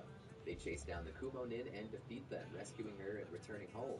Once they're home, they realize that the Hokage has been killed and that Sasuke and Sakura are in the hospital in critical condition, just barely surviving the battle. This saddens Naruto, and a few days later, he's there with Hinata at the Hokage's funeral. Now, Naruto does not go with Jiraiya to recruit Tsunade, specifically because he doesn't even know Jiraiya. Jiraiya goes by himself, which results in a failure to recruit Tsunade, and she is killed by Orochimaru. This results further in Danzo being chosen to be the 5th Hokage. During this time, Itachi and Kisame come to the village searching for the Nine-Tails. They're brought to the Hyuga compound, where they search for their quarry. However, with the combined help of Naruto, Neji, as well as Hiyashi Hyuga, they push them back. It's then revealed to Naruto by Hiyashi the truth of what he is and why they're after him. Naruto is shocked by this information, but then things begin to make sense. Hiyashi tells Naruto that a time may come where he needs that tailed beast's power, and that he needs to train for it. To that end, he would introduce Naruto to Jiraiya for training. But before this, Naruto is informed that Sasuke has left the village to join Orochimaru and would go along with Neji to bring back his friend. During the course of this, Naruto would end up facing Sasuke at the Valley of the End where the two duke it out. In the end, Sasuke proves to be stronger than Naruto, and Naruto is defeated. Sasuke defects to Otogakure, and Naruto is left to train with Jiraiya, and from here, the 2.5-year time skip occurs. During this time, Jiraiya would teach Naruto summoning, Rasengan, as well as how to control his tailed beast. Of course, Naruto fails to master his version 2 during this time, but he at least manages to master his version 1 cloak to the highest degree, even finally having his first encounter with Kurama, an experience probably a lot worse than Naruto was expecting. Upon returning to the village, he's told that Gaara, the new Kazekage, has been kidnapped by a group known as the Akatsuki, and he's sent out with his team alongside Team Guy, where he gets to team up with Neji once more. Together they manage to make it to the Akatsuki hideout, but Gaara has already died. Naruto and Kakashi would manage to retrieve the body from Deidara, while Sakura and Shio manage to defeat and kill Sasori. They lament the death of Gaara, with Naruto claiming that his life was held because of his tailed beast, which is why he ended up the way he was. Shio makes the fateful decision to sacrifice her life to save Gaara's. This is celebrated by Naruto and Sakura, who both have already forgiven Gaara. Naruto tells him that he no longer needs to worry about Shukaku. Gaara is pleased to finally be able to sleep without worry. He would be touched by Chio, Naruto, and Sakura's kindness and would begin upon a new path. One of peace, one that would begin to lead Tsunagakure in that direction. Naruto and the others would begin to return to Konoha when Sakura reveals that Sasori told her about a secret meeting between himself and a spy in Orochimaru's ranks. Once they return to Konoha, a mission is put together to get Sasuke back and kill Orochimaru, a mission that's orchestrated by Danzo and thus doesn't include Team 7. The mission becomes a root matter, and so they send various members of the Anbu, including Sai, to eliminate Orochimaru and Sasuke. However, word would return that the entire team was killed and that Orochimaru and Sasuke escaped. Danzo would then turn his attention to the Akatsuki, where he'd send various shinobi into the field to hunt them down. Team Asuma end up making contact with Hidan, which does result in Asuma's death. Naruto, during this time, is taking time to form a new ninjutsu, one that upon creation he plans to test out in the field, the Rasen Shuriken. Along with the rest of Team 7, they encounter Kakuzu. Kakashi attempts to kill him with his Chidori, but it's revealed that Kakuzu has multiple hearts. Naruto would use his Rasen Shuriken on him, managing to kill him. Shikamaru managed to get vengeance on Hidan, severing his head and burying it alive in a hole on Nara clan land, leaving him an eternity to suffer in darkness and claustrophobic earth. Naruto would take some time to heal, dealing with frustration as his new ninjutsu is named a Kinjutsu due to the injuries it causes. Word then reaches that Sasuke has killed Orochimaru and is now on his way to kill Itachi. Danzo hopes to stop this by killing both first. He especially hopes to kill Itachi as he knows that he may spill their secrets at his death. However, this team fails to return as well as Tobi engages them in combat and destroys them. Word then reaches that Jiraiya has been killed and Naruto is asked to help decipher his final message. Naruto is heartbroken though. He really enjoyed spending time with Jiraiya, and to think that he's gone now really upsets him. He'd return to the Hyuga compound where he'd find comfort from Hiyashi, Hinata, Hanabi, and Neji, 4 people he considers to be family. After this, he would go to Mount Myoboku to train with the Toad Sages to learn Sage Mode. He would successfully learn it just in time as Pain attacks the village. He'd quickly return to find the village decimated. Facing Pain, honestly, nothing really changes about this. Even Hinata's claim of love. In fact, I'm surprised it took her this long. She's been exposed to Naruto long enough that I'm sure she's grown more comfortable with him. Naruto manages to defeat the 6 paths of pain. He would then find Nagato, and together the two would talk about their differing ideologies.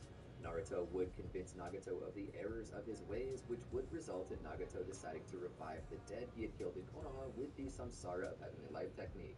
Naruto is hailed as a hero of both the Leaf and the Hyuga, with the latter throwing a huge party for him.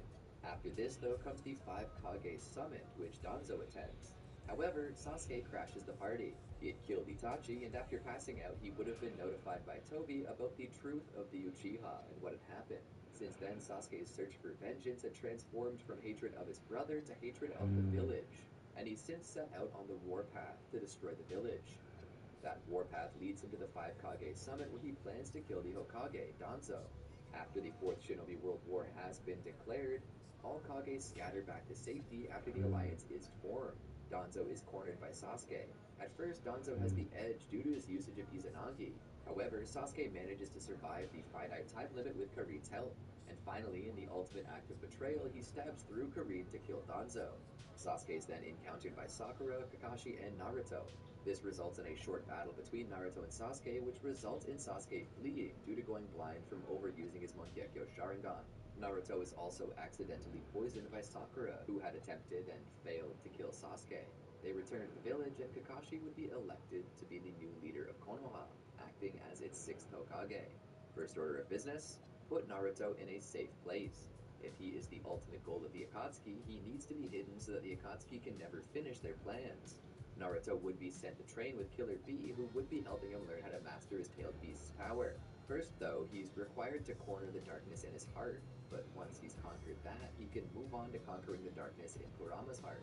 He battles Kurama in this headspace, but is aided by Kushina, who helps hold it down while Naruto removes the tailed beast's chakra. This allows him to enter Nine-Tails chakra mode and sense the war. However, unlike in the original timeline, Naruto stays put. He knows his importance to the war and that if he's captured, the Ten-Tails will awaken.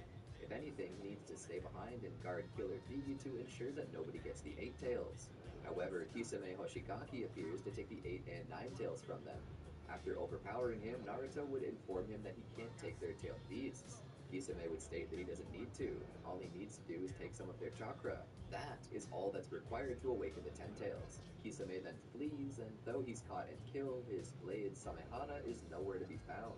Naruto and Killer Bee know that there is no reason to remain behind, and they rush to the front lines. They would be stopped by the Raikage, who would tell them to return to safety, but Naruto would explain that the Akatsuki don't need the whole beast, just a little bit of the chakra, and that now the Akatsuki have their chakra due to their attack on the Turtle Island. The Raikage decides to let them join in to give them a chance at victory. They would have to fight through various different Edo Tensei and seal them, including Itachi. Naruto would not have got the chance to be gifted Konohama Tsukami by Itachi due to Danzo attempting to send a kill squad after him instead of Team 7. And trust me, this changes a lot. This makes their battle harder as they need to seal or give peace to the Edo Tensei they face. And due to Sasuke never meeting Itachi, he never gets that change of heart nor the desire to stop. And this results in him abandoning the war effort simply in hopes of destroying Konoha. Naruto would then make it to the final battle where he would manage to defeat Obito with the help of Kakashi's Mangekyo Sharingan. However, this does not stop the reawakening of the Ten-Tails nor its absorption by Obito. For a while, Obito rages, but so does the Ten-Tails. Naruto is too busy focusing on Obito to realize he's about to die. Hinata jumps in the way to save him, but before she's killed, Neji jumps in to save her.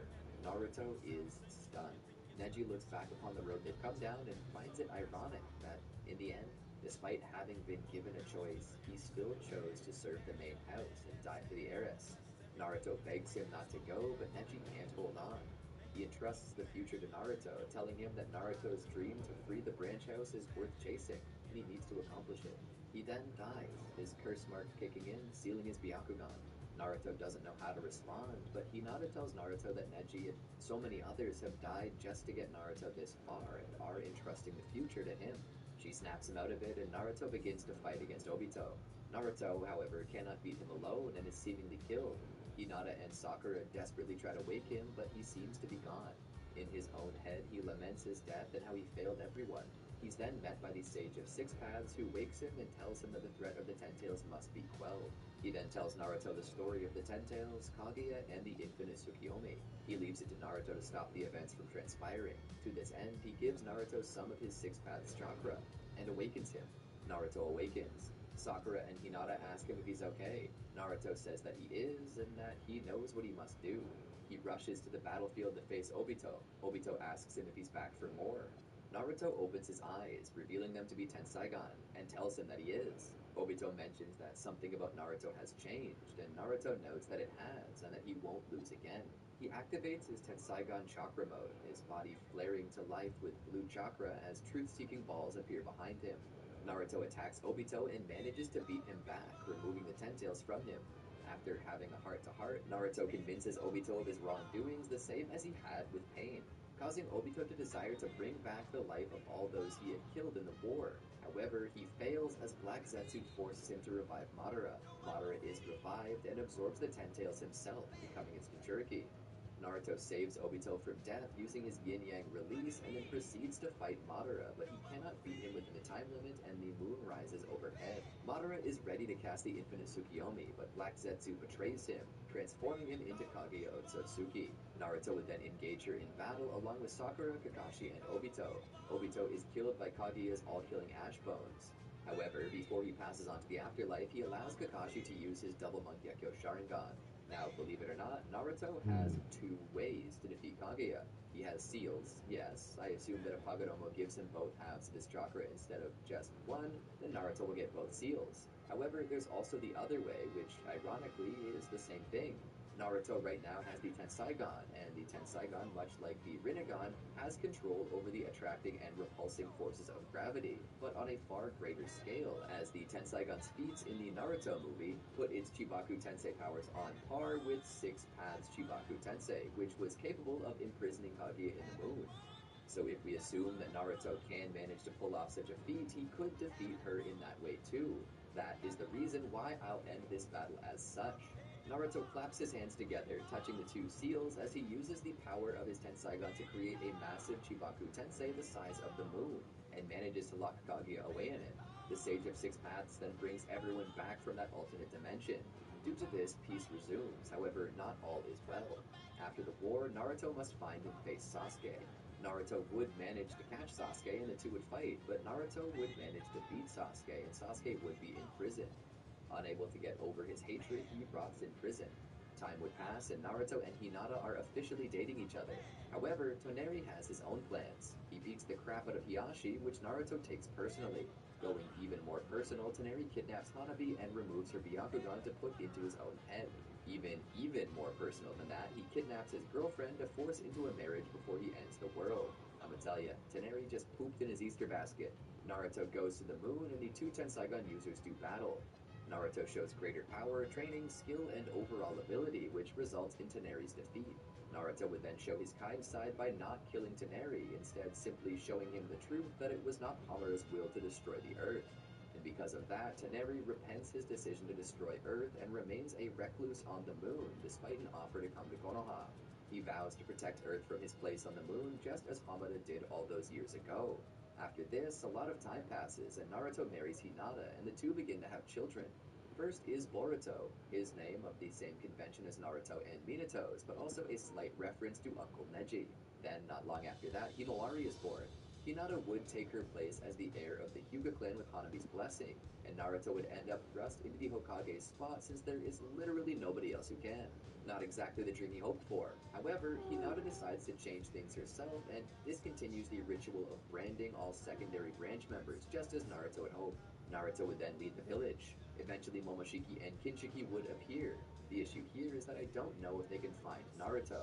Sasuke is not here to teleport them. If not, the series ends there and Momoshiki harvests all the chakra on Earth. But if we BS away for Naruto to be rescued, he might just be able to beat them on his own.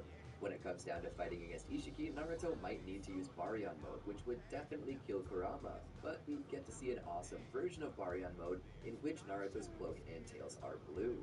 And that's pretty much it before the code arc. Beyond that, I wish to answer a question I'm sure you're all asking. How did Naruto get the Tenseigan? Well, the Tenseigan is essentially the Byakugan's version of the Rinnegan. Some might not consider it the same thing, but I have reason to believe that it is a Six Paths technique. Specifically because Hamada is said to have had a Tenseigan and possessed Six Paths chakra. But beyond this, if you look at Toneri in his chakra mode, he actually possesses these little black orbs. See ya? That's what you call truth-seeking balls. And in the entirety of Naruto, nobody has ever had truth-seeking balls unless they possess Six Paths Senjutsu. This technically means that the chakra mode is actually a form of Six Paths Sage mode that Toneri is using. This is further hinted to be true when Toneri is gathering the Byakugan to him to continue destroying the Earth and accidentally flies into direct sunlight, causing his body to warp due to going beyond his natural limits for chakra. He was pushed beyond those natural limits by sunlight. Natural energy. This suggests that Toneri possessed Six Paths Senjutsu when he awakened Tenseigan, so I assume that if Naruto possessed Byakugan and got Six Paths Chakra, he'd do the exact same thing, including getting Six Paths Sage Mode and Tenseigan, but that's just me. A metal sheet, brittle and weak like glass. reflecting back the image it saw to the one who looked into it. Naruto couldn't have been more than 6 or 7 years old. As he stood there, looking into the mirror that stood before him, he couldn't help but notice that his eyes were now large silver orbs, like pearls. They were very pretty, but highly disorienting. Naruto just woke up one day and they were like this. What was it? And why was it that now everything looked so weird? It was like looking through a fisheye lens. Frankly, Naruto was standing in front of the mirror because he was about to brush his teeth. Why? Well, it wasn't because he hadn't brushed his teeth today already. It was because of the disorienting nature of his new vision that made him sick to his stomach. He felt like a fly on the wall, seeing everything at once. His mind couldn't make sense of everything and had grown dizzy, which resulted in him losing his mind. That being said, he wasn't focusing on that. Instead, he was too preoccupied with this new development in his physiology. He wasn't scared like most probably would be. He thought he had seen something like this before in school, but he wasn't sure when. That being said, though, he called the only adult on his speed dial, Hiruzen, and asked him to come make sure he was okay. Said he got sick and something seemed strange about his body. Hiruzen, of course, probably began to think that the Ninetales was getting out, so he dropped everything and rushed to Naruto's apartment as fast as he could, ready to perform a new sealing ritual on him if need be. Knocking on the door, Hiruzen called in. Naruto, if you can hear me, please open the door. It's already unlocked, Oji-san, Naruto's voice called out. Hiruzen twisted the handle and pushed the door open. He walked through the apartment. Where are you, Naruto? I'm in the bathroom. Hiruzen stopped by the door. Are you okay? Can I come in? Yes. Hiruzen began to slowly push the door open, seeing Naruto brushing his teeth. Hiruzen stepped in and looked around. You said you were sick, he said, peeking into the toilet only to see nothing. Yeah, it's not that bad. I'm just really dizzy. What's changed? Hiruzen asked. This, Naruto said, and pointed to his eyes. At first, Hiruzen didn't know what he was looking at. He wondered if they could be cataracts. At such a young age, though. As he looked into them, he spoke. Can you see well? I can see everything, actually. I can even see the back of my own head. Hiruzen pulled back questioningly. You can. Naruto nodded. He put his hand behind Naruto's head and lifted his index, middle, and ring finger. How many fingers am I holding up? 3. And also, you might want to trim your fingernails. They're getting pointy like a whip. Hiruzen pulled his hand back around and looked. He actually could use a trimming now. It began to occur to Hiruzen that Naruto might actually be in possession of the Yakugan. But how did he get it?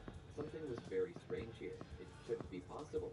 Are you almost finished brushing your teeth? Hiruzen asked. Naruto nodded. Okay, then spit and rinse. I think I'm going to take you to a doctor to make sure you're healthy. Naruto almost seemed to panic. Do you think I'm dying? Hiruzen smiled and shook his head. No, I don't, Naruto. I just find it very strange. It seems like you formed Byakugan, and I don't think you're a Hyuga. You're not in any physical danger by any means. I just want to know what happened and why, okay? Naruto nodded. Hiruzen smiled. Good boy. Now go, get your shoes on. Naruto ran toward his room, running into the corner of the doorframe as he did so. Shaking his head, he ran off again. Be careful, Hiruzen called out. Getting his shoes on, he came back. Something real weird. Hiruzen looked down and saw that Naruto had put his shoes on the wrong feet. He must not be used to his Byakugan yet. Dyslexia and inaccuracy are actually quite common in Hyuga children who have only just awakened their Byakugan. Hiruzen lifted him up. Do you think it would be better if I carry you? Naruto said yes to that with a smile. It quickly became a no when Naruto realized that the bouncing in elevation from the ground would make him even dizzier. Let's just say Hiruzen had to stop by the laundromat first. Sorry, Oji-san, Naruto said with a hint of shame in his voice. It's okay, Naruto. This time, why don't I just let you walk and you hold my hand? And if you start feeling queasy, let me know and we'll stop for a rest. Getting to the doctor, Hiruzen sent in a call to Hiyashi Hyuga about this, who was shocked to hear that a new set of Byakugan awakened randomly, and promised to meet Hiruzen before too long. The doctor went over his eyes. Yup, looks like Byakugan. Some internal structure. How did he awaken them? Is he Hyuga? Hiruzen asked. The doctor shrugged. Only one way to find out. Pulling out a syringe, he drew closer. Naruto froze in place, his original inquisitive nature now suddenly like an antelope, aware of a lion's presence. Now just hold still and I'll... Naruto suddenly jumped onto the wall, onto the ceiling, and back to the ground behind the doctor. Making it for the door, he ran into the frame again, being put upon his rear. Hiruzen tried to catch it, but before he could, Naruto was up and gone. He raced through the office, trying to make for his escape. As soon as he got around the corner, he ran into a pair of robed knees. Looking up, he saw the judgmental stare of Hiyashi, whose arms were crossed. Grabbing the boy by the collar of his shirt, he carried him back to the examination room like a naughty cub. Don't make me paralyze you, Hiyashi said as he sat him on the bench. Thank you, Lord Hiyashi. He drew some blood, much to Naruto's chagrin. Naruto, Hiyashi, and Hiruzen would wait outside as the doctor ran tests. Coming around, the doctor spoke. Results are in. Hiyashi Yuga, you are not the father. What's that supposed to mean? Hiyashi asked. It's my way of saying that Naruto is not a Hyuga. No genetic markers placing him anywhere near being a member of your family. Hiyashi was confused. Run the tests again. Something doesn't make sense. I did, sir. I ran his blood against yours and against all other Hyuga on record. He matches none of them. There's a 0% chance that he has Hyuga blood. That just doesn't make sense, Hiyashi said. Well, you see, it's possible that he and you share a common ancestor. But other than that, there's nothing linking you two together. Where his Byakugan came from, I have no clue whatsoever. But I know for certain there is no genetic connection. Hiyashi couldn't believe that, and decided he wanted a second opinion. Then a third opinion. By the end of it, he had asked every doctor in Konoha, military and private, to examine Naruto's blood sample. All of it came back the same. No connection. As Hiruzen sat in his office, Hiyashi paced back and forth, unable to wrap his mind around it. The Uzumaki clan has never been known to awaken the Byakugan. Something isn't right. We need to check and see if maybe they're transplant. They're not, Hiruzen said. We had him get an x-ray to check, remember? There were no incision scars on the nerves. Furthermore, Naruto has displayed the ability to turn them off from time to time, which is not something a transplanted Byakugan can do. You just have to face the facts. Naruto has Byakugan now. Hiyashi stopped for a moment and stood still, thinking. He needs the curse mark. Hiruzen cut his eyes over to Hiyashi as the long-haired man began cooking in his head. He needs the mark. No, he does not. He's not a Hyuga and should not be put under Hyuga control. He possesses our Kekai Genkai. We are custodians of the Byakugan. He needs to receive the mark or he can't have our Kekai Genkai. Hiruzen stopped. What does that mean? Hiyashi stood there. What it sounds like. Hiruzen stared into Hiyashi for a moment before shaking his head. No, I will not allow you to claim the Byakugan Naruto awakened. He has no genetic proof that he belongs to your clan. He's an Uzumaki through and through. I knew both of his parents, and so did you. You will not put a mark on him, nor will you remove the eyes from his head. If you try to do either, there will be consequences, Hiyashi. Drastic consequences. And what's that supposed to mean? Hiyashi asked. Are you planning to do the same thing to us that you did to the Uchiha? You wouldn't dare. Hiruzen stood. That was not my decision to make, Hiyashi. Hiyashi then spoke. Wasn't it? What do you believe yourself to be, Lord Sarutobi? You're the Hokage. Everything is your decision to make. If you didn't make that decision, then someone went behind your back and did it for you. They have been dealt with. No, they haven't, Hiyashi said. Face it, Hiruzen. You will sit there and talk of consequences, but you've never once imposed such a thing on anyone. The Third Shinobi World War, you traded so many lives and so much honor just to get peace 3 days early. The Uchiha, I know what happened there. I know about the uprising, but did that require the innocent to die along with the guilty? 4 out of every 5 Uchiha that were killed had nothing to do with the uprising. That was a cultural cleansing, and you dare talk to me and my clan about consequences. For all I know, you would let us be destroyed. But you know what? I don't think you will, because you need us. The Uchiha were a large part of Konoha's military might, and now that they're gone, the Hyuga are pulling that weight. For you, and you dare threaten us. Without us, this village would be nothing. It would be consumed by every other nation around it, and you know that. You won't do jack shit. You never have. You never will. Hiyashi left the room. Hiruzen stood there for a few moments before sinking back down into his seat. Propping his head up on the table by his hands, he took a deep breath and sighed. Pulling his fingers down so his eyes may be exposed, he looked over at the wall of all the Hokage to ever hold office. Hashirama, Tobirama, Minato. He spoke straight into the second Hokage's image. Tobirama-sensei, what am I supposed to do? He could feel Tobirama's glare. Tobirama had never smiled. It was such a rare thing to see as his expression. He was so analytical, not too unlike Orochimaru, though the latter was more expressive. The only expression Tobirama ever seemed to display was a cold, calculating disappointment in everything, as if he were judging everyone and everything he looked at. And now, as Hiruzen sat there, he felt the eyes of Tobirama directed straight at him, as if saying, "You failed us. You failed me. You were were not worthy of the title. I should have given it to another. Maybe you should have, Hiruzen said, holding a long conversation with the second Hokage in his mind. His eyes turned to Minato. He heard in his head the promise he had made Minato, that he would protect Naruto, and as he thought about what Hiyashi had said, he began to fear that Hiyashi might do something. Picking up his phone, he dialed a number. Yes, get me Team Row. I have something for them to do. Ino sat outside the building, looking upon a house. To his side was Tenzo. The two of them were pretty much all that was left of their small team ever since Itachi had flown the coop. The story still burning in their hearts. The deaths of hundreds. All of them at the hands of their former ally. The same ally who had been so passive. He had seemed to be a pacifist, but all the while he spoke of how much he hated war and killing. Itachi was awful, sitting at the very center of war, at the dirtiest point of killing. Kakashi had always seen it as weird, but now he knew it was all an act, considering what he had done, how he didn't need to actually do it, and the supposed reason given by the only survivor. Itachi was a liar, a scam artist, and this had left a bad taste in Inu's mouth. Hey, Kakashi, Tenzo said. Yamato, I can't use my real name when you're on task, Inu said. Well, you just used mine. Kakashi rolled his eyes. What is it, Yamato? The way that Lord Sarazuki spoke. Do you think the Hyuga will also turn on us? And need to be... Kakashi retorted. Whether they do or don't is not our decision to make. It's Lord Third. We're just doing our best. I don't think I can do it, Yamato said.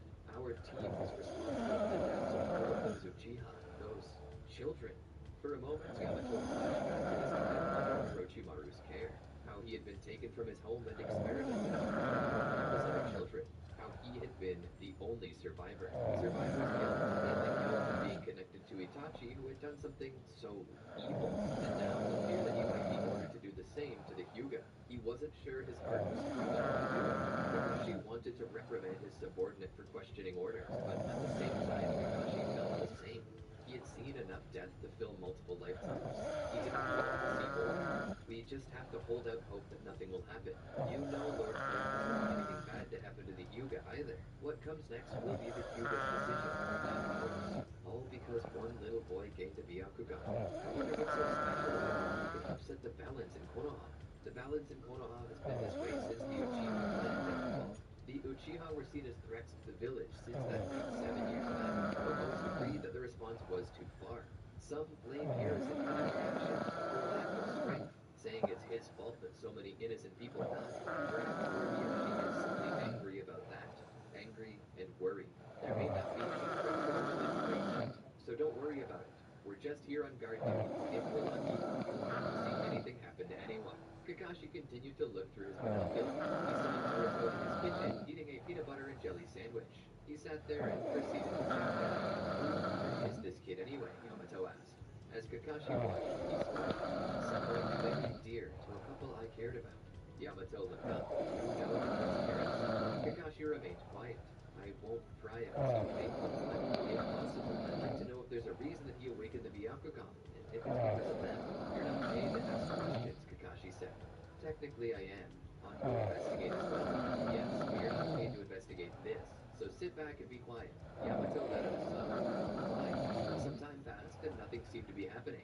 It was the dead of night. Naruto had long been tucked to bed, and Yamato was beginning to fall asleep where he was sitting. Kakashi was remaining indolent. As Yamato's Z count began to rise to a couple of units, he was startled. His fist picked up his foot. Nani? He sat forward. What's up? Kakashi put fingers to his mouth as to say, hush. Yamato rose up to his knees and began to look again. From this vantage point, they could see Naruto laying in bed asleep. Sternly, flashes of light in the living room outside of his door. Beams of light. Anything else? Someone's in his apartment, Kakashi said. We need to do something about it, Yamato said. The two of them began to jump from rooftop to rooftop. Getting closer, they saw a shadow press forward as a hand holding a cloth covered his mouth. For a moment, Naruto was startled away before passing out again. Whoever did this loaded Naruto up onto his shoulder. Kakashi and Yamato pulled their those a couple of shurikens. Be careful not to hit the kid, Kakashi said. Yamato nodded.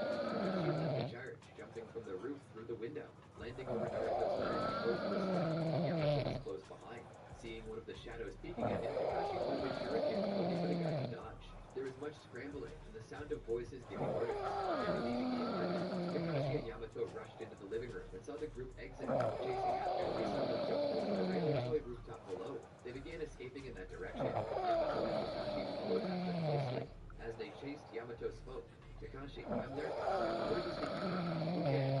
If they're defying the Hokage's orders, then we have to kill them. What if this leads to the destruction of the Hyuga clan? What if the loss of the Hyuga leads to the destruction of the Hyuga? You can't think about that now, Yamato. Get a grip. We have a job to do.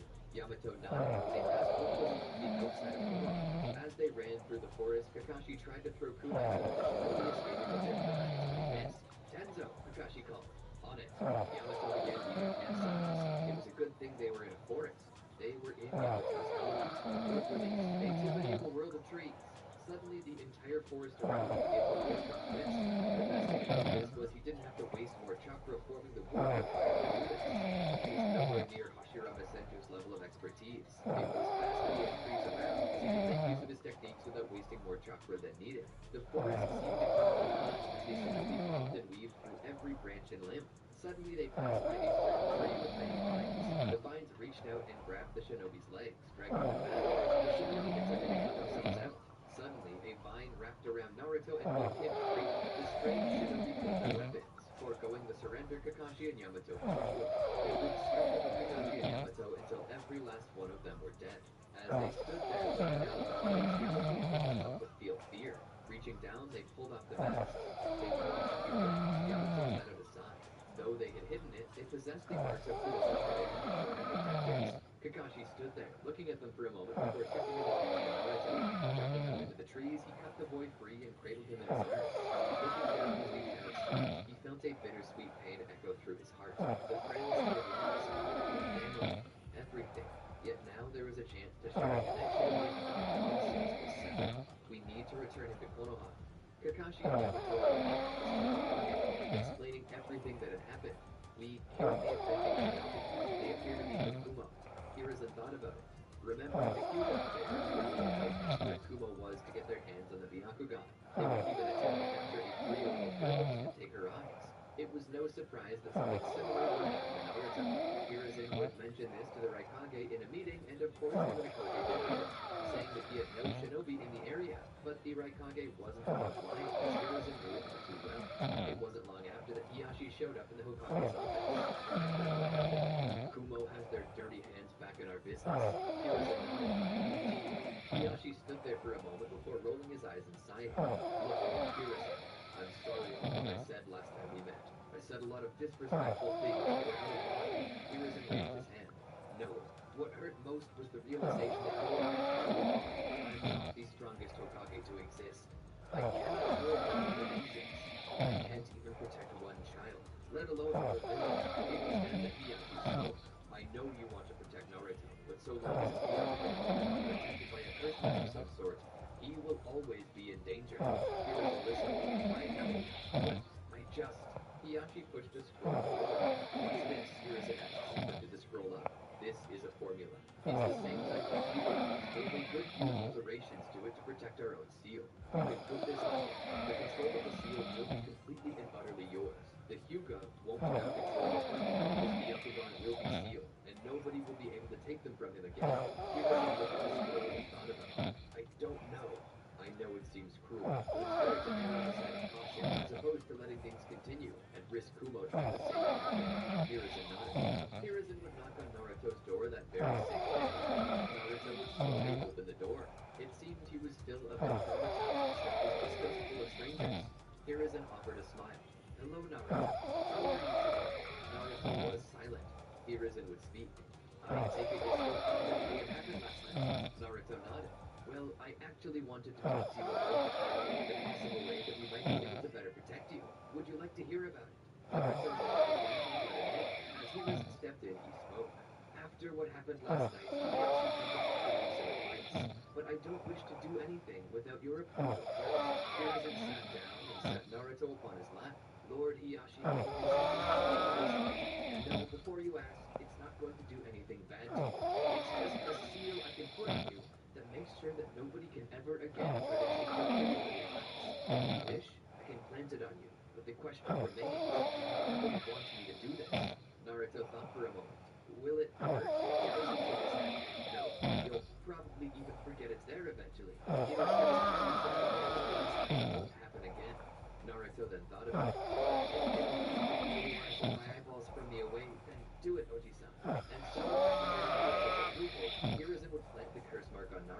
telling him that he was perfect like this. Hiruzen even offered a little extra to the seal, and that the disguise for the skin the same as the 8 trigrams that Naruto possessed in his abdomen. After the seal was off, Naruto was allowed to remain by himself. He was sure to let word get out that Naruto had the Byakugan, same as the Hyuga, in hopes of deterring Hiyashi would get home from the Hokage's office and would surprise him. There he would be met by a Hyuga in disguise. The disguise dissipated as the Hyuga dropped a briefcase full of money on his desk. I emptied the full bank account. Now our involvement in hiring more mercenaries to pose as Kumonin can't be traced back to us. Hiyashi cashed the money. The Hyuga shook his head. Good, Hiyashi said. But Hiruzen needed to understand just how much danger Naruto was in. We can't leave a Byakugan like that unprotected. Hiyashi then opened a hidden compartment and proceeded to take a secret ledger. He would then go about burning the ledger to ash in his trash can, erasing any evidence of that fake bank account.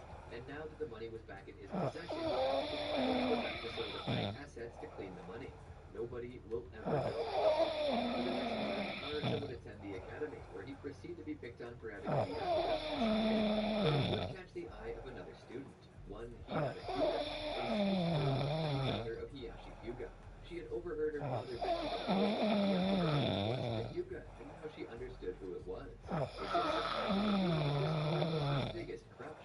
And though he seemed self-conscious about his Byakugan, he didn't want to pick them. When Hinata asked him about it, Naruto stated that he didn't want to. The reason being that he wanted to get used to them and understand how they worked better. Hinata began to move, continuing to talk about it every so often, seeing what else they had in common. Naruto not only possessed the Byakugan of their clan, he also possessed a particular facet of their Kekkei Genkai that allowed him to expel conflict from any Zenketsu on his body, not too unlike a Hyuga. Despite the fact that he was a powerful Hyuga, and that it was forbidden to teach the techniques of the families, especially if they weren't Hyuga, he did so special. Not only did he possess everything that the Hyuga possessed, he was very cute and she quite liked him. Hinata herself was by no means a master of these skills, but what she did learn, she quickly taught Naruto. She helped him get a hold of these techniques and he could use the watch to learn more. She told him to pay attention to Neji, as Neji was a master despite not being main branch. And so, anytime Neji was sparring, Naruto would watch from a distance. Neji always knew that Naruto was there and continued to train. Almost every time Neji did anything, Naruto was there watching from a distance. It got to the point where Neji was annoyed. Naruto stated that he just wanted to learn the basic techniques as well. Neji understood his meaning. Naruto did have the Byakugan, and so maybe he deserved the tools that let him make full use of it. Was he supposed to do that? Anyone in his clan thought about it? No. Neji himself was responsible for this technique, and yet he did. He mastered it faster than Hinata ever thought about it. He wasn't afraid to let the main branch know he did it. After all, he blamed them for everything they had done to his Hisashi. He hated what they did to him.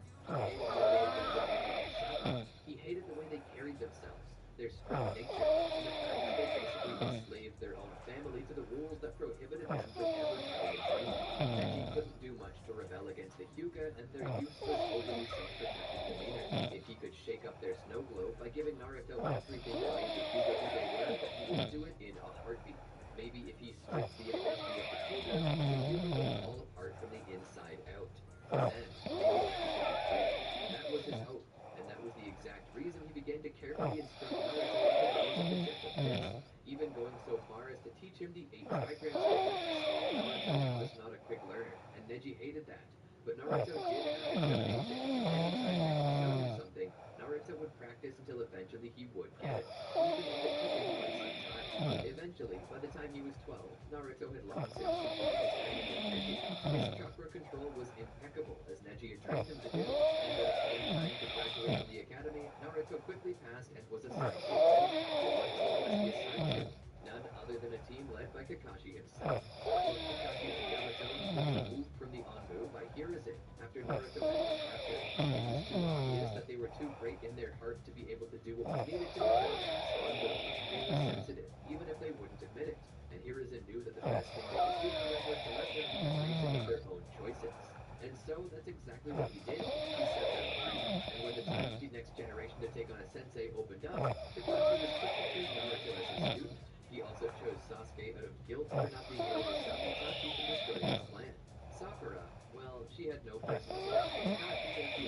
did, but Hiruzen had promised that she had high potential as well, and so Kakashi was happy to take her on too. And so the day finally came that he should introduce himself to his students.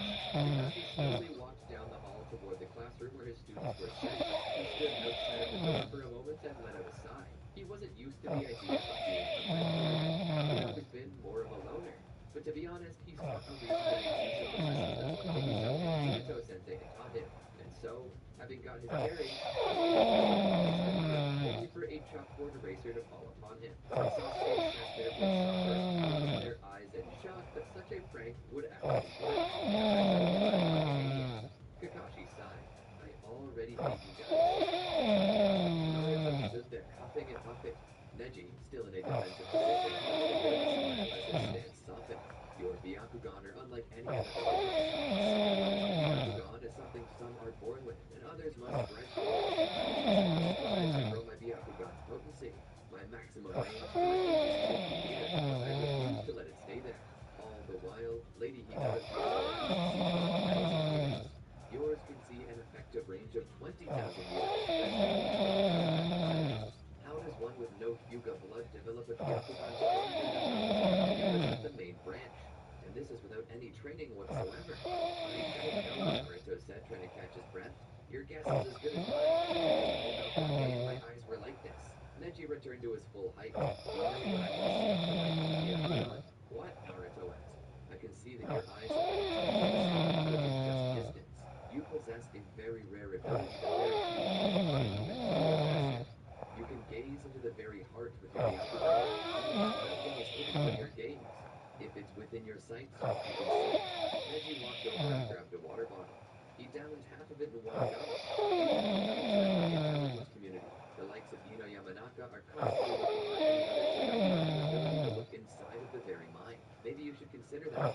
Naruto. That being said, you've gotten very proficient with these techniques, Neji said. You have more potential than most give you credit for.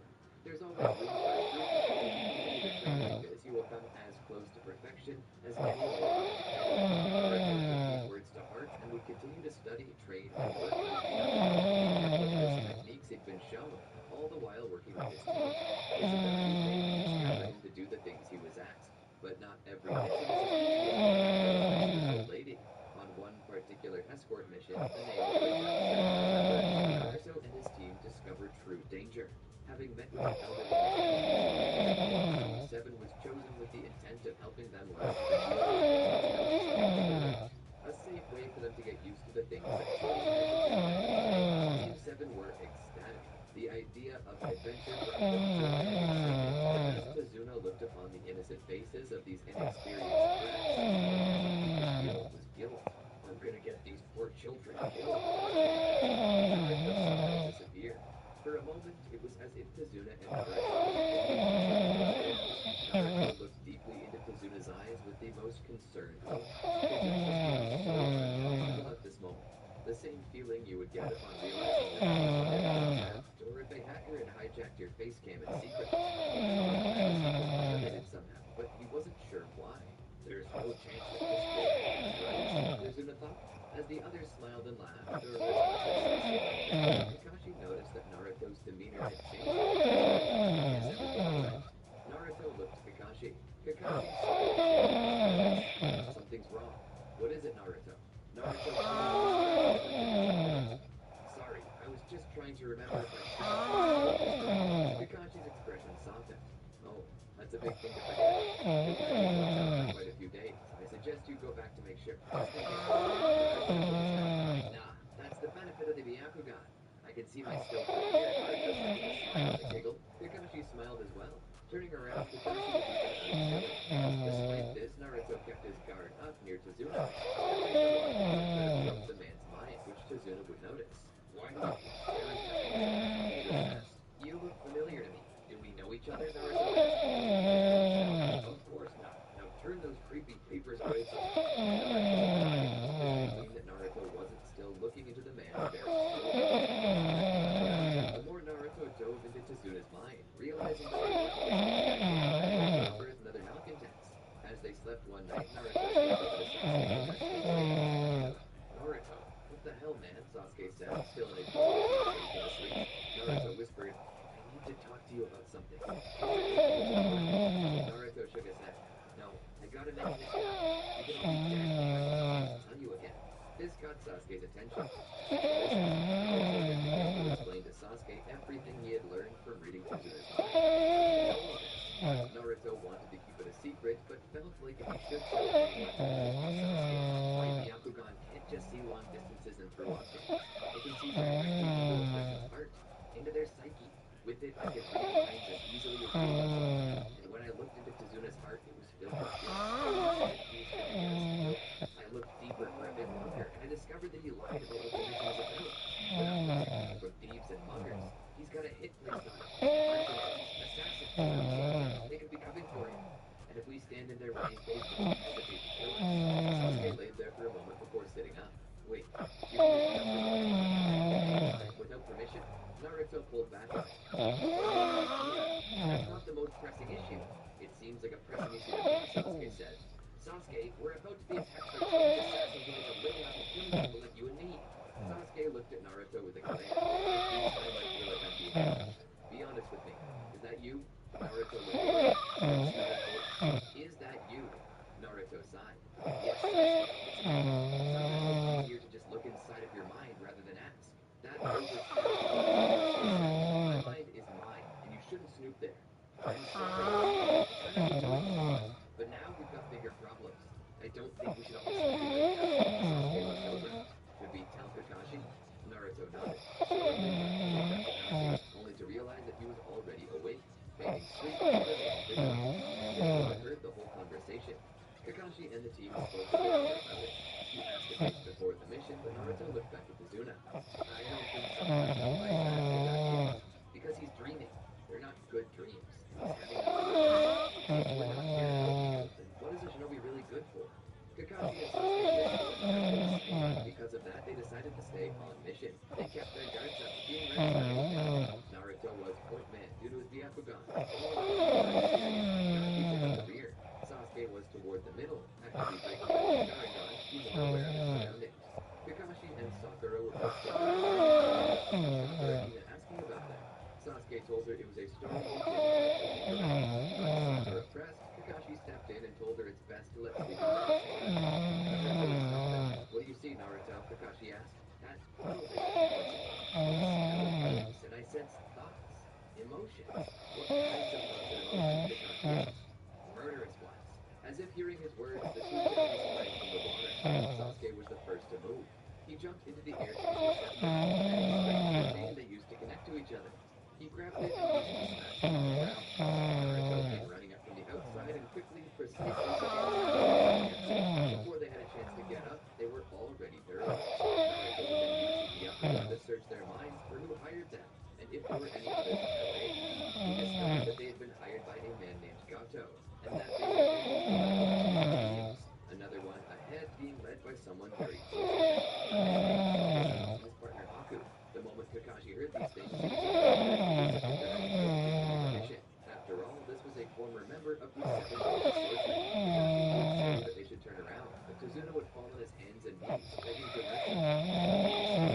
I beg you, don't turn back now. We're so close to the turn back now. I would have been for nothing. I know I lied. I had no more money to pay for a higher rank shinobi. Without someone guarding my interests, they will be killed. Killed and enslaved to the whims of a greedy man. Naruto continued to read his mind. He's not lying, Kakashi, he said. I can sense the tragedies he's seen. If we do nothing, more people will die. But if I take you into a situation like this knowingly, and you or anyone else gets killed, I can take severe punishment. I can take all the responsibility on myself, Kakashi-sensei. I'm going to help this man, even if it's going against your orders. That would be a good I know what it means, he said. But I can't let this man or his people suffer. I will, even if you don't. For his sake, you'll have to follow and protect me, he said. I second what you said. We started this mission and we should finish it. She would also follow them. This left Kakashi with no choice. They would eventually find Zabuza. Kakashi demanded that they stay. When Kakashi was captured in the water prison, it was up to Naruto and Sasuke to free him. As the Sharingan they were, while Naruto's cool, pure eyes of light saw through everything Zabuza was. What else can you do with those things? Sasuke asked. I can sort of predict what people will do if I can see their intent to attack. I know when to attack them, and unless he has the foresight to do something against his own mind, good. We'll take him together. I'll flank him and finish the personal with that gentle fist stamp. Remember, we only need to stop the technique. Naruto agreed. We can either get him to move his hand or somehow disrupt his chakra flow, Naruto said. If we can do either of those things, they'll have to let Kakashi know. And so they began to set it into motion. Sasuke split off one to run to the left side while he ran to the right. Naruto came close. Zabuza raised his blade. He was quick, even if he was swinging a massive blade with one hand. The good news about this was that because he could only use one hand, his movements were slower than usual, and Naruto found himself capable of dodging such things. As he got within swinging range, Zabuza dropped the blade to cut Naruto, but Naruto stepped aside, dodging the blow entirely. Naruto came closer as Zabuza used his foot to kick Naruto away. This worked, but now that he was off balance, Sasuke threw a shuriken at him. Zabuza saw it coming and jumped over the bubble holding Kakashi, getting to the other side without removing his hand. On the other side, though, a Sasuke jumped through another kunai, which Zabuza blocked with his blade. Then Naruto came jumping in, hoping to strike Zabuza. Zabuza saw it, immediately swung his blade, catching Naruto in the shoulder. But where Zabuza had hoped to cleave Naruto in two, he was surprised to find that the Naruto he struck was false. It poofed away to nothingness. From behind, though, Naruto was in position.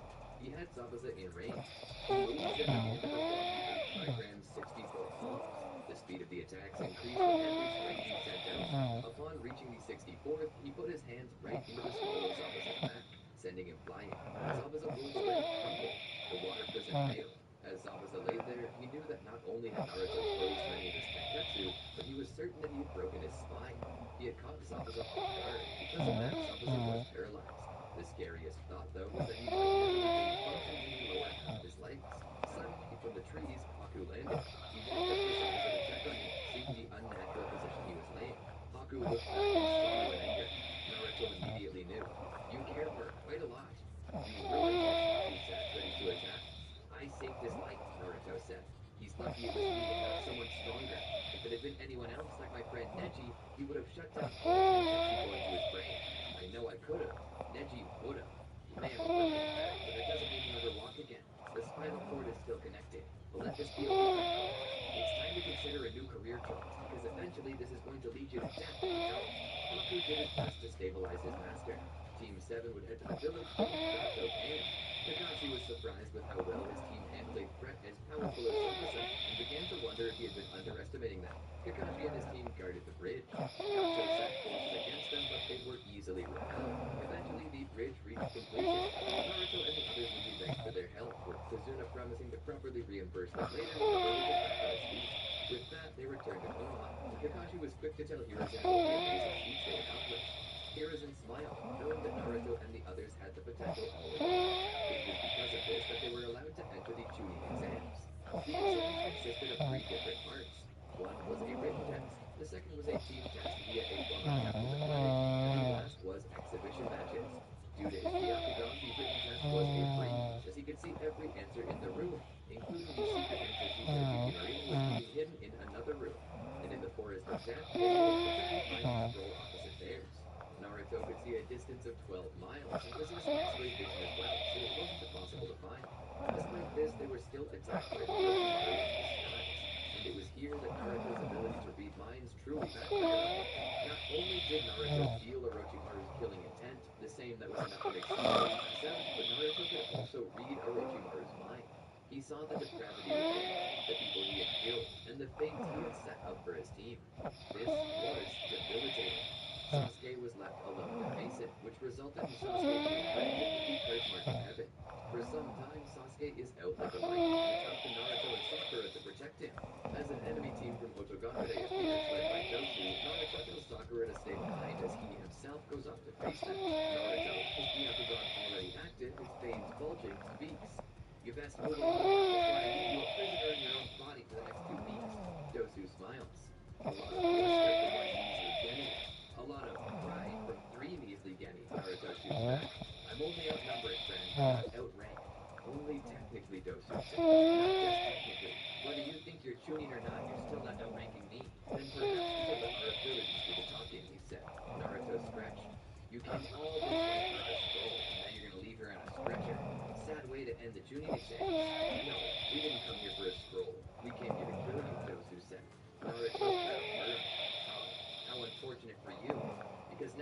feel obliged to hold back. Within a moment, all three were moving. Naruto had formed two shadow clones to help him in the odds. Considering how his taijutsu worked, having two others to keep the other shinobi in line who focused on Dosu should help. Zaku and Pete both faced their own shadow clones. Considering that each of them fought with the same proficiency in the gentle fist style as Naruto, he had them on the defensive. The Prime Naruto focused on Dosu, who appeared to be the most skilled and charismatic of the three. The others deferred to it, so if Naruto defeated Dosu, he knew that he might be able to scare them off. Doing this, however, was far more difficult than anticipated. Dosu was no slouch, and he seemed to be very proficient in taijutsu as well, being able to redirect Naruto's attacks.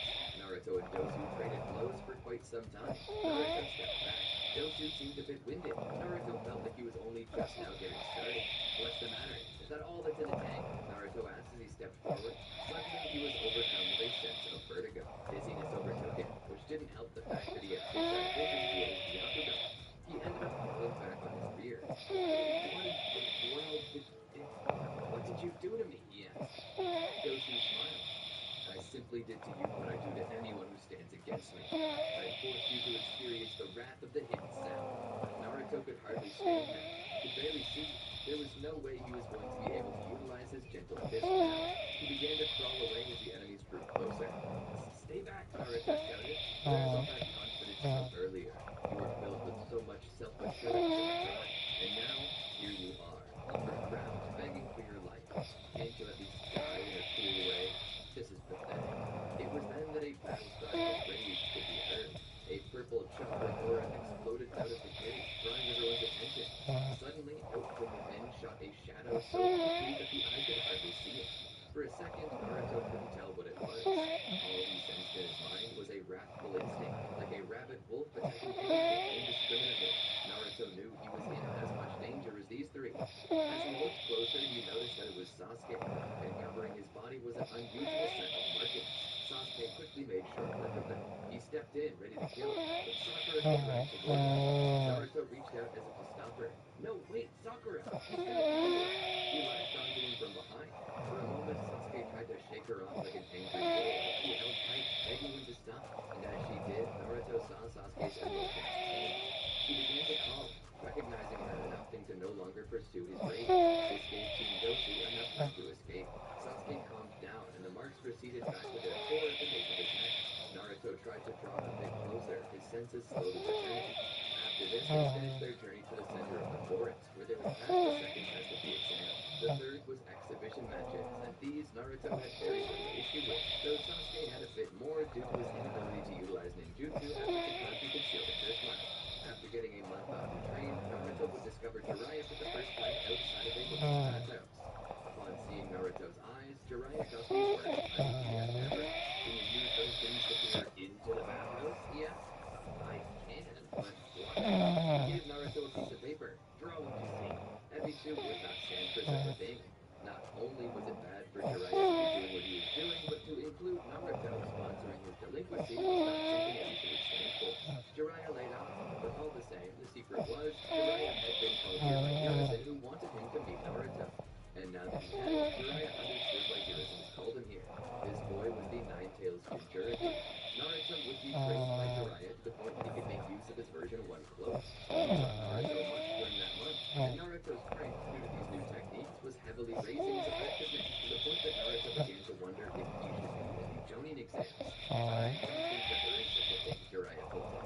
Returning back to the Chunin exams for the second round of the exhibition matches, Naruto discovered that he'd be facing off against Neji. This truly excited Naruto, as he was now going to get to measure himself against his former mentor. As they stood there, Naruto offered a bow, which Neji returned. It's been quite some time since we've seen each other, Naruto, Neji said. Indeed.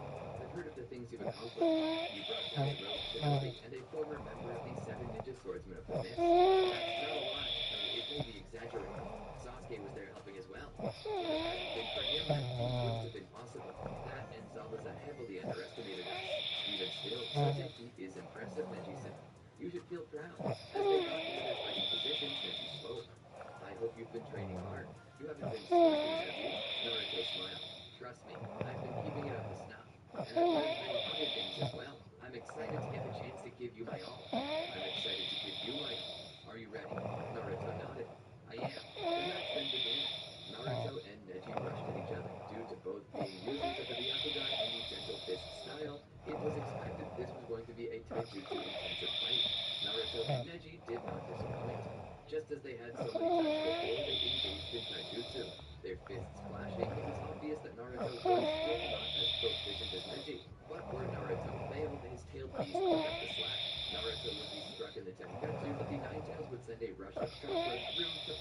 kept it back open. As soon as Naruto realized that he was practically immune to the effects of the Gentle Fist, he knew he had it sewn up.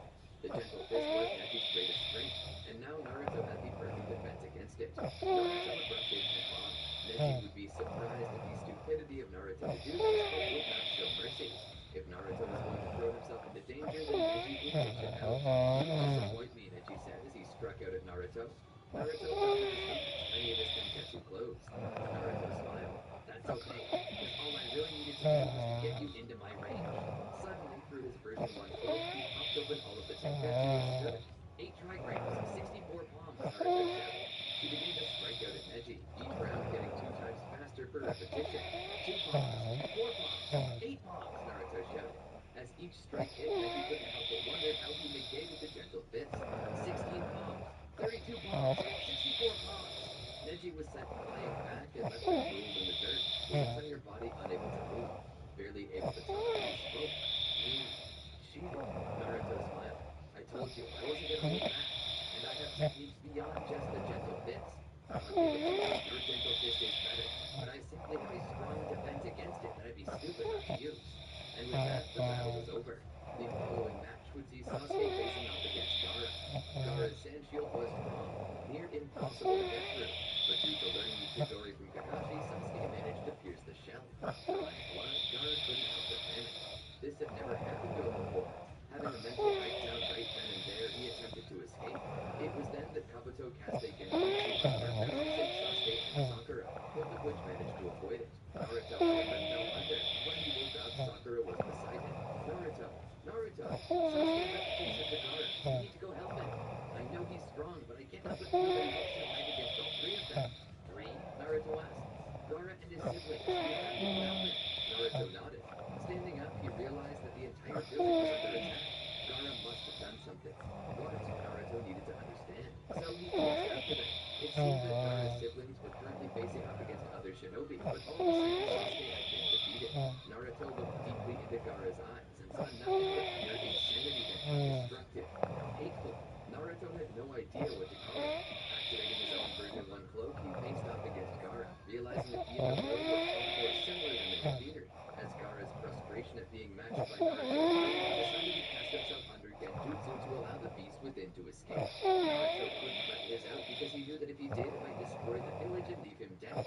So he did the next best thing and summoned a great toad sage to fight alongside him, just as Gaara had told. Gamabunta appeared, cigar in his mouth, blade in hand. Yakuza Oyama. "Get me close," Naruto said. "If I can wake up Gaara again, maybe I can stop the beast." Gamabunta drew closer to the sand formed Tanuki. When close enough, Naruto leapt to the other side. He reared his hand back, but as he did, he stopped. Now that Gaara was asleep and the beast was on the outside, Naruto could see inside the boy's brain. He witnessed his childhood, his friends, his family, and the loss he had suffered. The death of the people he loved, the fear of the last people he hoped would care about him, the assassination attempts brought on by the man he called his father. "You're hated too," Naruto said, realizing how similar they were. Naruto began to look back on his own life, realizing that while he was mistreated, he was never treated anywhere nearly as bad as Gaara had been. And because of that, Naruto knew that he was lucky. Had things been worse, maybe it could have been Naruto who was the monster right now. As Naruto was lost in his thoughts, a startled Gamabunta called out to him. "What are you waiting for, kid? Clean his clock." Naruto was pulled back to the present. He then shocked Gaara as hard as he could, waking him up. The sand collapsed over. As they did, Naruto looked at Gaara, who looked past him. Naruto called out to him. "Hey!" Gaara looked at Naruto. Naruto then spoke. "You're okay. It's just a little blood. Everyone bleeds sometimes."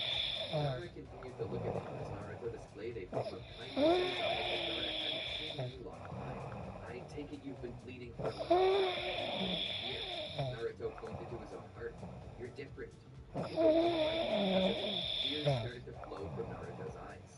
"I'm different too. Like you, people hate me, but I have friends. And because of that, I can look past it. The people you're threatening are the people I love. Just because the village hates me, just do that. But I sense also frustrations out of others because you have nobody. Gaara, that's nobody who has a friend. Nobody who isn't scared of you. I'll be that person, but do know that I won't tolerate you hurting my friends anymore. Got it?" Gaara looked at him with the most from outer space. It was at about this time that Tamari and Konkoro rushed through, lifted him up, and began to put him away. Gaara thought deeply on these things. Naruto was asked by Sasuke, "Why did you let him run away?"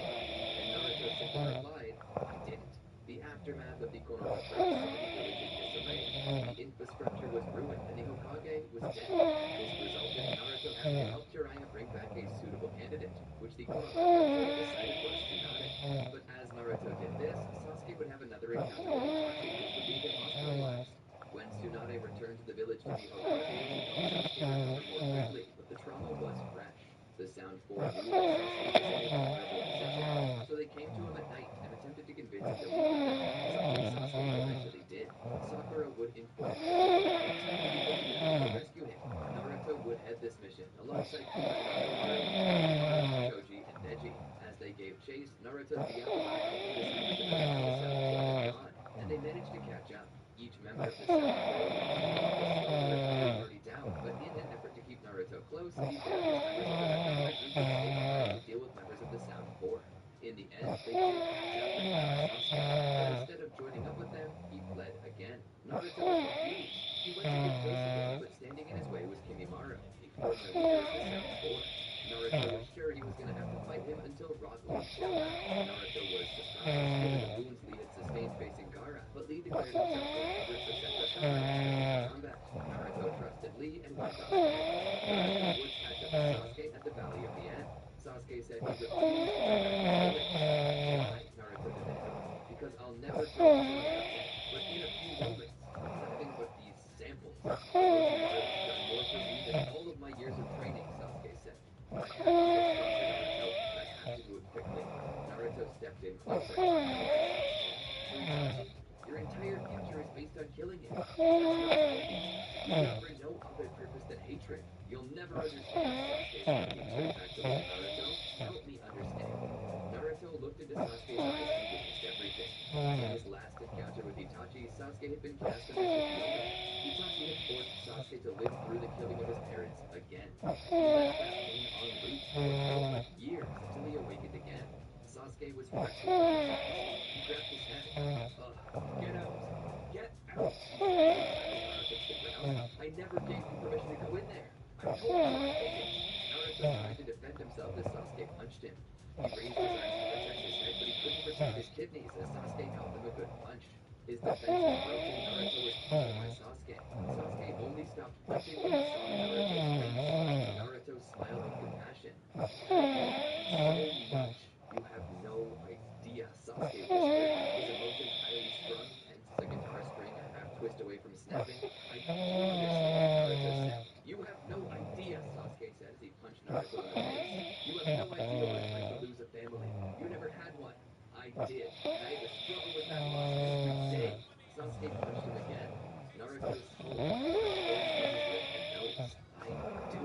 How can you know, Sasuke demanded. Naruto ripped his forehead protector off to show his curse mark, now visible. Because I had hoped to have a family myself, but they didn't want me. All they wanted was to make sure that I should prove that I could kill Jutsu, he said. I have no family. When my Byakugan appeared and I figured out that I was the same as they had, I had hoped and prayed that it meant that I was a Hyuga. That in an instant, I belonged. I began to think that I would, but apparently it wasn't true. And despite that, despite the fact that I was ready to be accepted by Byaku as a new son, despite the fact that I wanted to live to he cast me aside. I didn't matter. I didn't understand it. I had a chance at a family. Sasuke sat there, his fist pulled back, his face displaying the horror of realization upon it. Tears began to run from his eyes. So trust me, I know what you're feeling right now, because I've been feeling it too. To be cast aside by people you look up to and care for. I know exactly what you're going through. You're the closest thing I have to a brother, Sasuke. If you leave, I'll be cast aside again, just like you were. Sasuke's fist slowly lowered. Naruto, what am I supposed to do? Itachi still lives out there. He can't be allowed to live a happy life. Not after what he's done. Do you feel happy? Naruto asked. He's hated. Cast out. Forever denied. He's not happy. He's miserable. And I say the worst thing you can do to him is force him to experience every moment of it. But he's gonna come back for me. There's plenty of way to get stronger, Sasuke said. Naruto smiled. Then, Goku and Sakura too, and through Kakashi. He can and will, discussed, Sasuke will get stronger. If it's possible for Itachi to grow as strong as he is, then it's possible for us as well. Sasuke looked back, looking at the other side of the river. He would be so close to Kotobuki. If he crossed that river, he'd be granted all the power past sight and impressive trek that he did. Would there be any going back? Could he ever return to Konoha again? He looked down at Naruto. Let go, Sasuke. Let go of your hatred. You've been betrayed in the past, and that's left a scar. I have been too, because I know how bad betrayal hurts. I won't betray you. And it was then that Sasuke gave in. I'll come back then, Sasuke said. He couldn't deny the love that Naruto and he had shown for him. Naruto could see right through Sasuke. He understood better than anyone everything Sasuke felt. Sasuke didn't know if he would ever be ready to Itachi either, but he did know that he'd feel better fighting him together than doing it alone. And so Naruto and Sasuke began their trek home. The South Fork had been defeated. Not by the recovery team, though. Not entirely, at least. Gaara, whose change of heart had inspired him to help Itachi if need to. Returning to the village, Naruto would tell everyone that it wasn't Sasuke's fault. He was kidnapped. This conflicted with Sakura's story, but Sakura admitted there was a possibility that he'd been under Genjutsu the whole time. Of course, she knew this wasn't true. There was no need to ruin Sasuke's life over a mistake such as this. And so the matter was settled. But the matter of Itachi's possible return, as well as the matter of the hunt for Orochimaru, continued. And as the time came that they would face these things, they'd be approached by Jiraiya, who would offer to help them prepare. Sasuke stood there, having left the hospital after a checkup. The curse mark on his shoulder was still active, but it seemed that Sasuke was in control of it. He seemed to have the willpower to use it without losing himself. Sasuke had asked to leave the mark alone, and so they had. It meant that Sasuke was still holding on to Orochimaru's power. He needed it. Even if it wasn't a good thing, it brought him peace. Knowing that at any moment he could awaken what he needed should Itachi appear again to destroy him. Naruto would appear not long after. He would pull Sasuke into a hug, as would Sakura. As he laid his head between their shoulders, he could hardly stop the tears of regret and shame from flowing. I'm sorry, he said. I lost faith in the village. I lost faith in you guys. I don't ever want to lose you, he said. In the distance, Jiraiya stood. He had come to train Naruto, but had decided to take on Sasuke and Sakura as well. He saw much of his own team in them. Kakashi had asked Jiraiya personally to train his team in hopes that they could learn from him the things that would make them strong enough to face Itachi should he ever return. Right now, Jiraiya was waiting for them. Naruto and Sakura had already packed their things. They were simply waiting for Sasuke to do the same. Sasuke would be led home by Naruto and Sakura and would walk in and look around. Sakura, of course, was in seventh heaven, seeing the apartment where her crush lived. It smells so good, she said in silence. It smells so like Sasuke. Naruto couldn't help but give her a look of utter cringe. Maybe I made a mistake recommending you to her, Sage, Naruto said, questioning the wisdom of bringing Sasuke with his person to stay in with them. But it was far too late to change his mind now. Sasuke grabbed the essentials, some extra changes of clothes, and a couple of books to help them pass the time. After this, they began to make their way downstairs to Jiraiya, who was waiting for them. Are we ready to go? He asked. They all nodded with a big smile on their faces. Even Sasuke was feeling excited. If he left Konoha, he might find rest there. It would be far harder for Itachi to find him if he was nowhere near the village. Perhaps Sasuke thought about this. He wasn't yet aware that there was a crow possessing a Sharingan watching him. He was relaying this information back to another Sharingan right now, sharing senses with his master. After leaving the village, they traveled for some days. They eventually got back to the home of the legendary Sunny. It was so humble, and there was a serenity to it. Naruto felt as though this would be the perfect summer home, as it was away from the hustle and bustle of the village, was open, had some protection against sunlight due to the trees, and was very close to a gentle river. There was so much fun to be had here. Indeed, they were here to train, but the prospect of spending a day off swimming in the cool, fresh water of the lake also made Naruto excited. Sasuke was skeptical to say the least, but he knew the stories about Jiraiya, as did Sakura. They had heard of the legendary things that Jiraiya had done in his time serving Konoha, the many battles he faced in the war, and how he, Tsunade, and Orochimaru retained the name Sunny. They would take the remainder of the day to get used to the new living situation, but the day after is when Jiraiya began to question the best way to train his students. He knew what he wanted to do with Naruto. As the Nine-Tails Jinchuriki, having inherited it after the tragic escape that had killed his mother during childbirth, Naruto had a secret power that could destroy entire villages. But it was useless unless he learned how to properly control it. And so that was where they would focus for Naruto, the training of his tailed beast. and learning to control the version 1 state better, even tapping into version 2. But then the question became how he would train Sasuke and Sakura. Upon learning more about the two, Jiraiya discovered that Sasuke was one of the last remaining users of the Sharingan, a jutsu distantly related to the Rinnegan. You know, in the past, I trained a group not too dissimilar from you three, he said.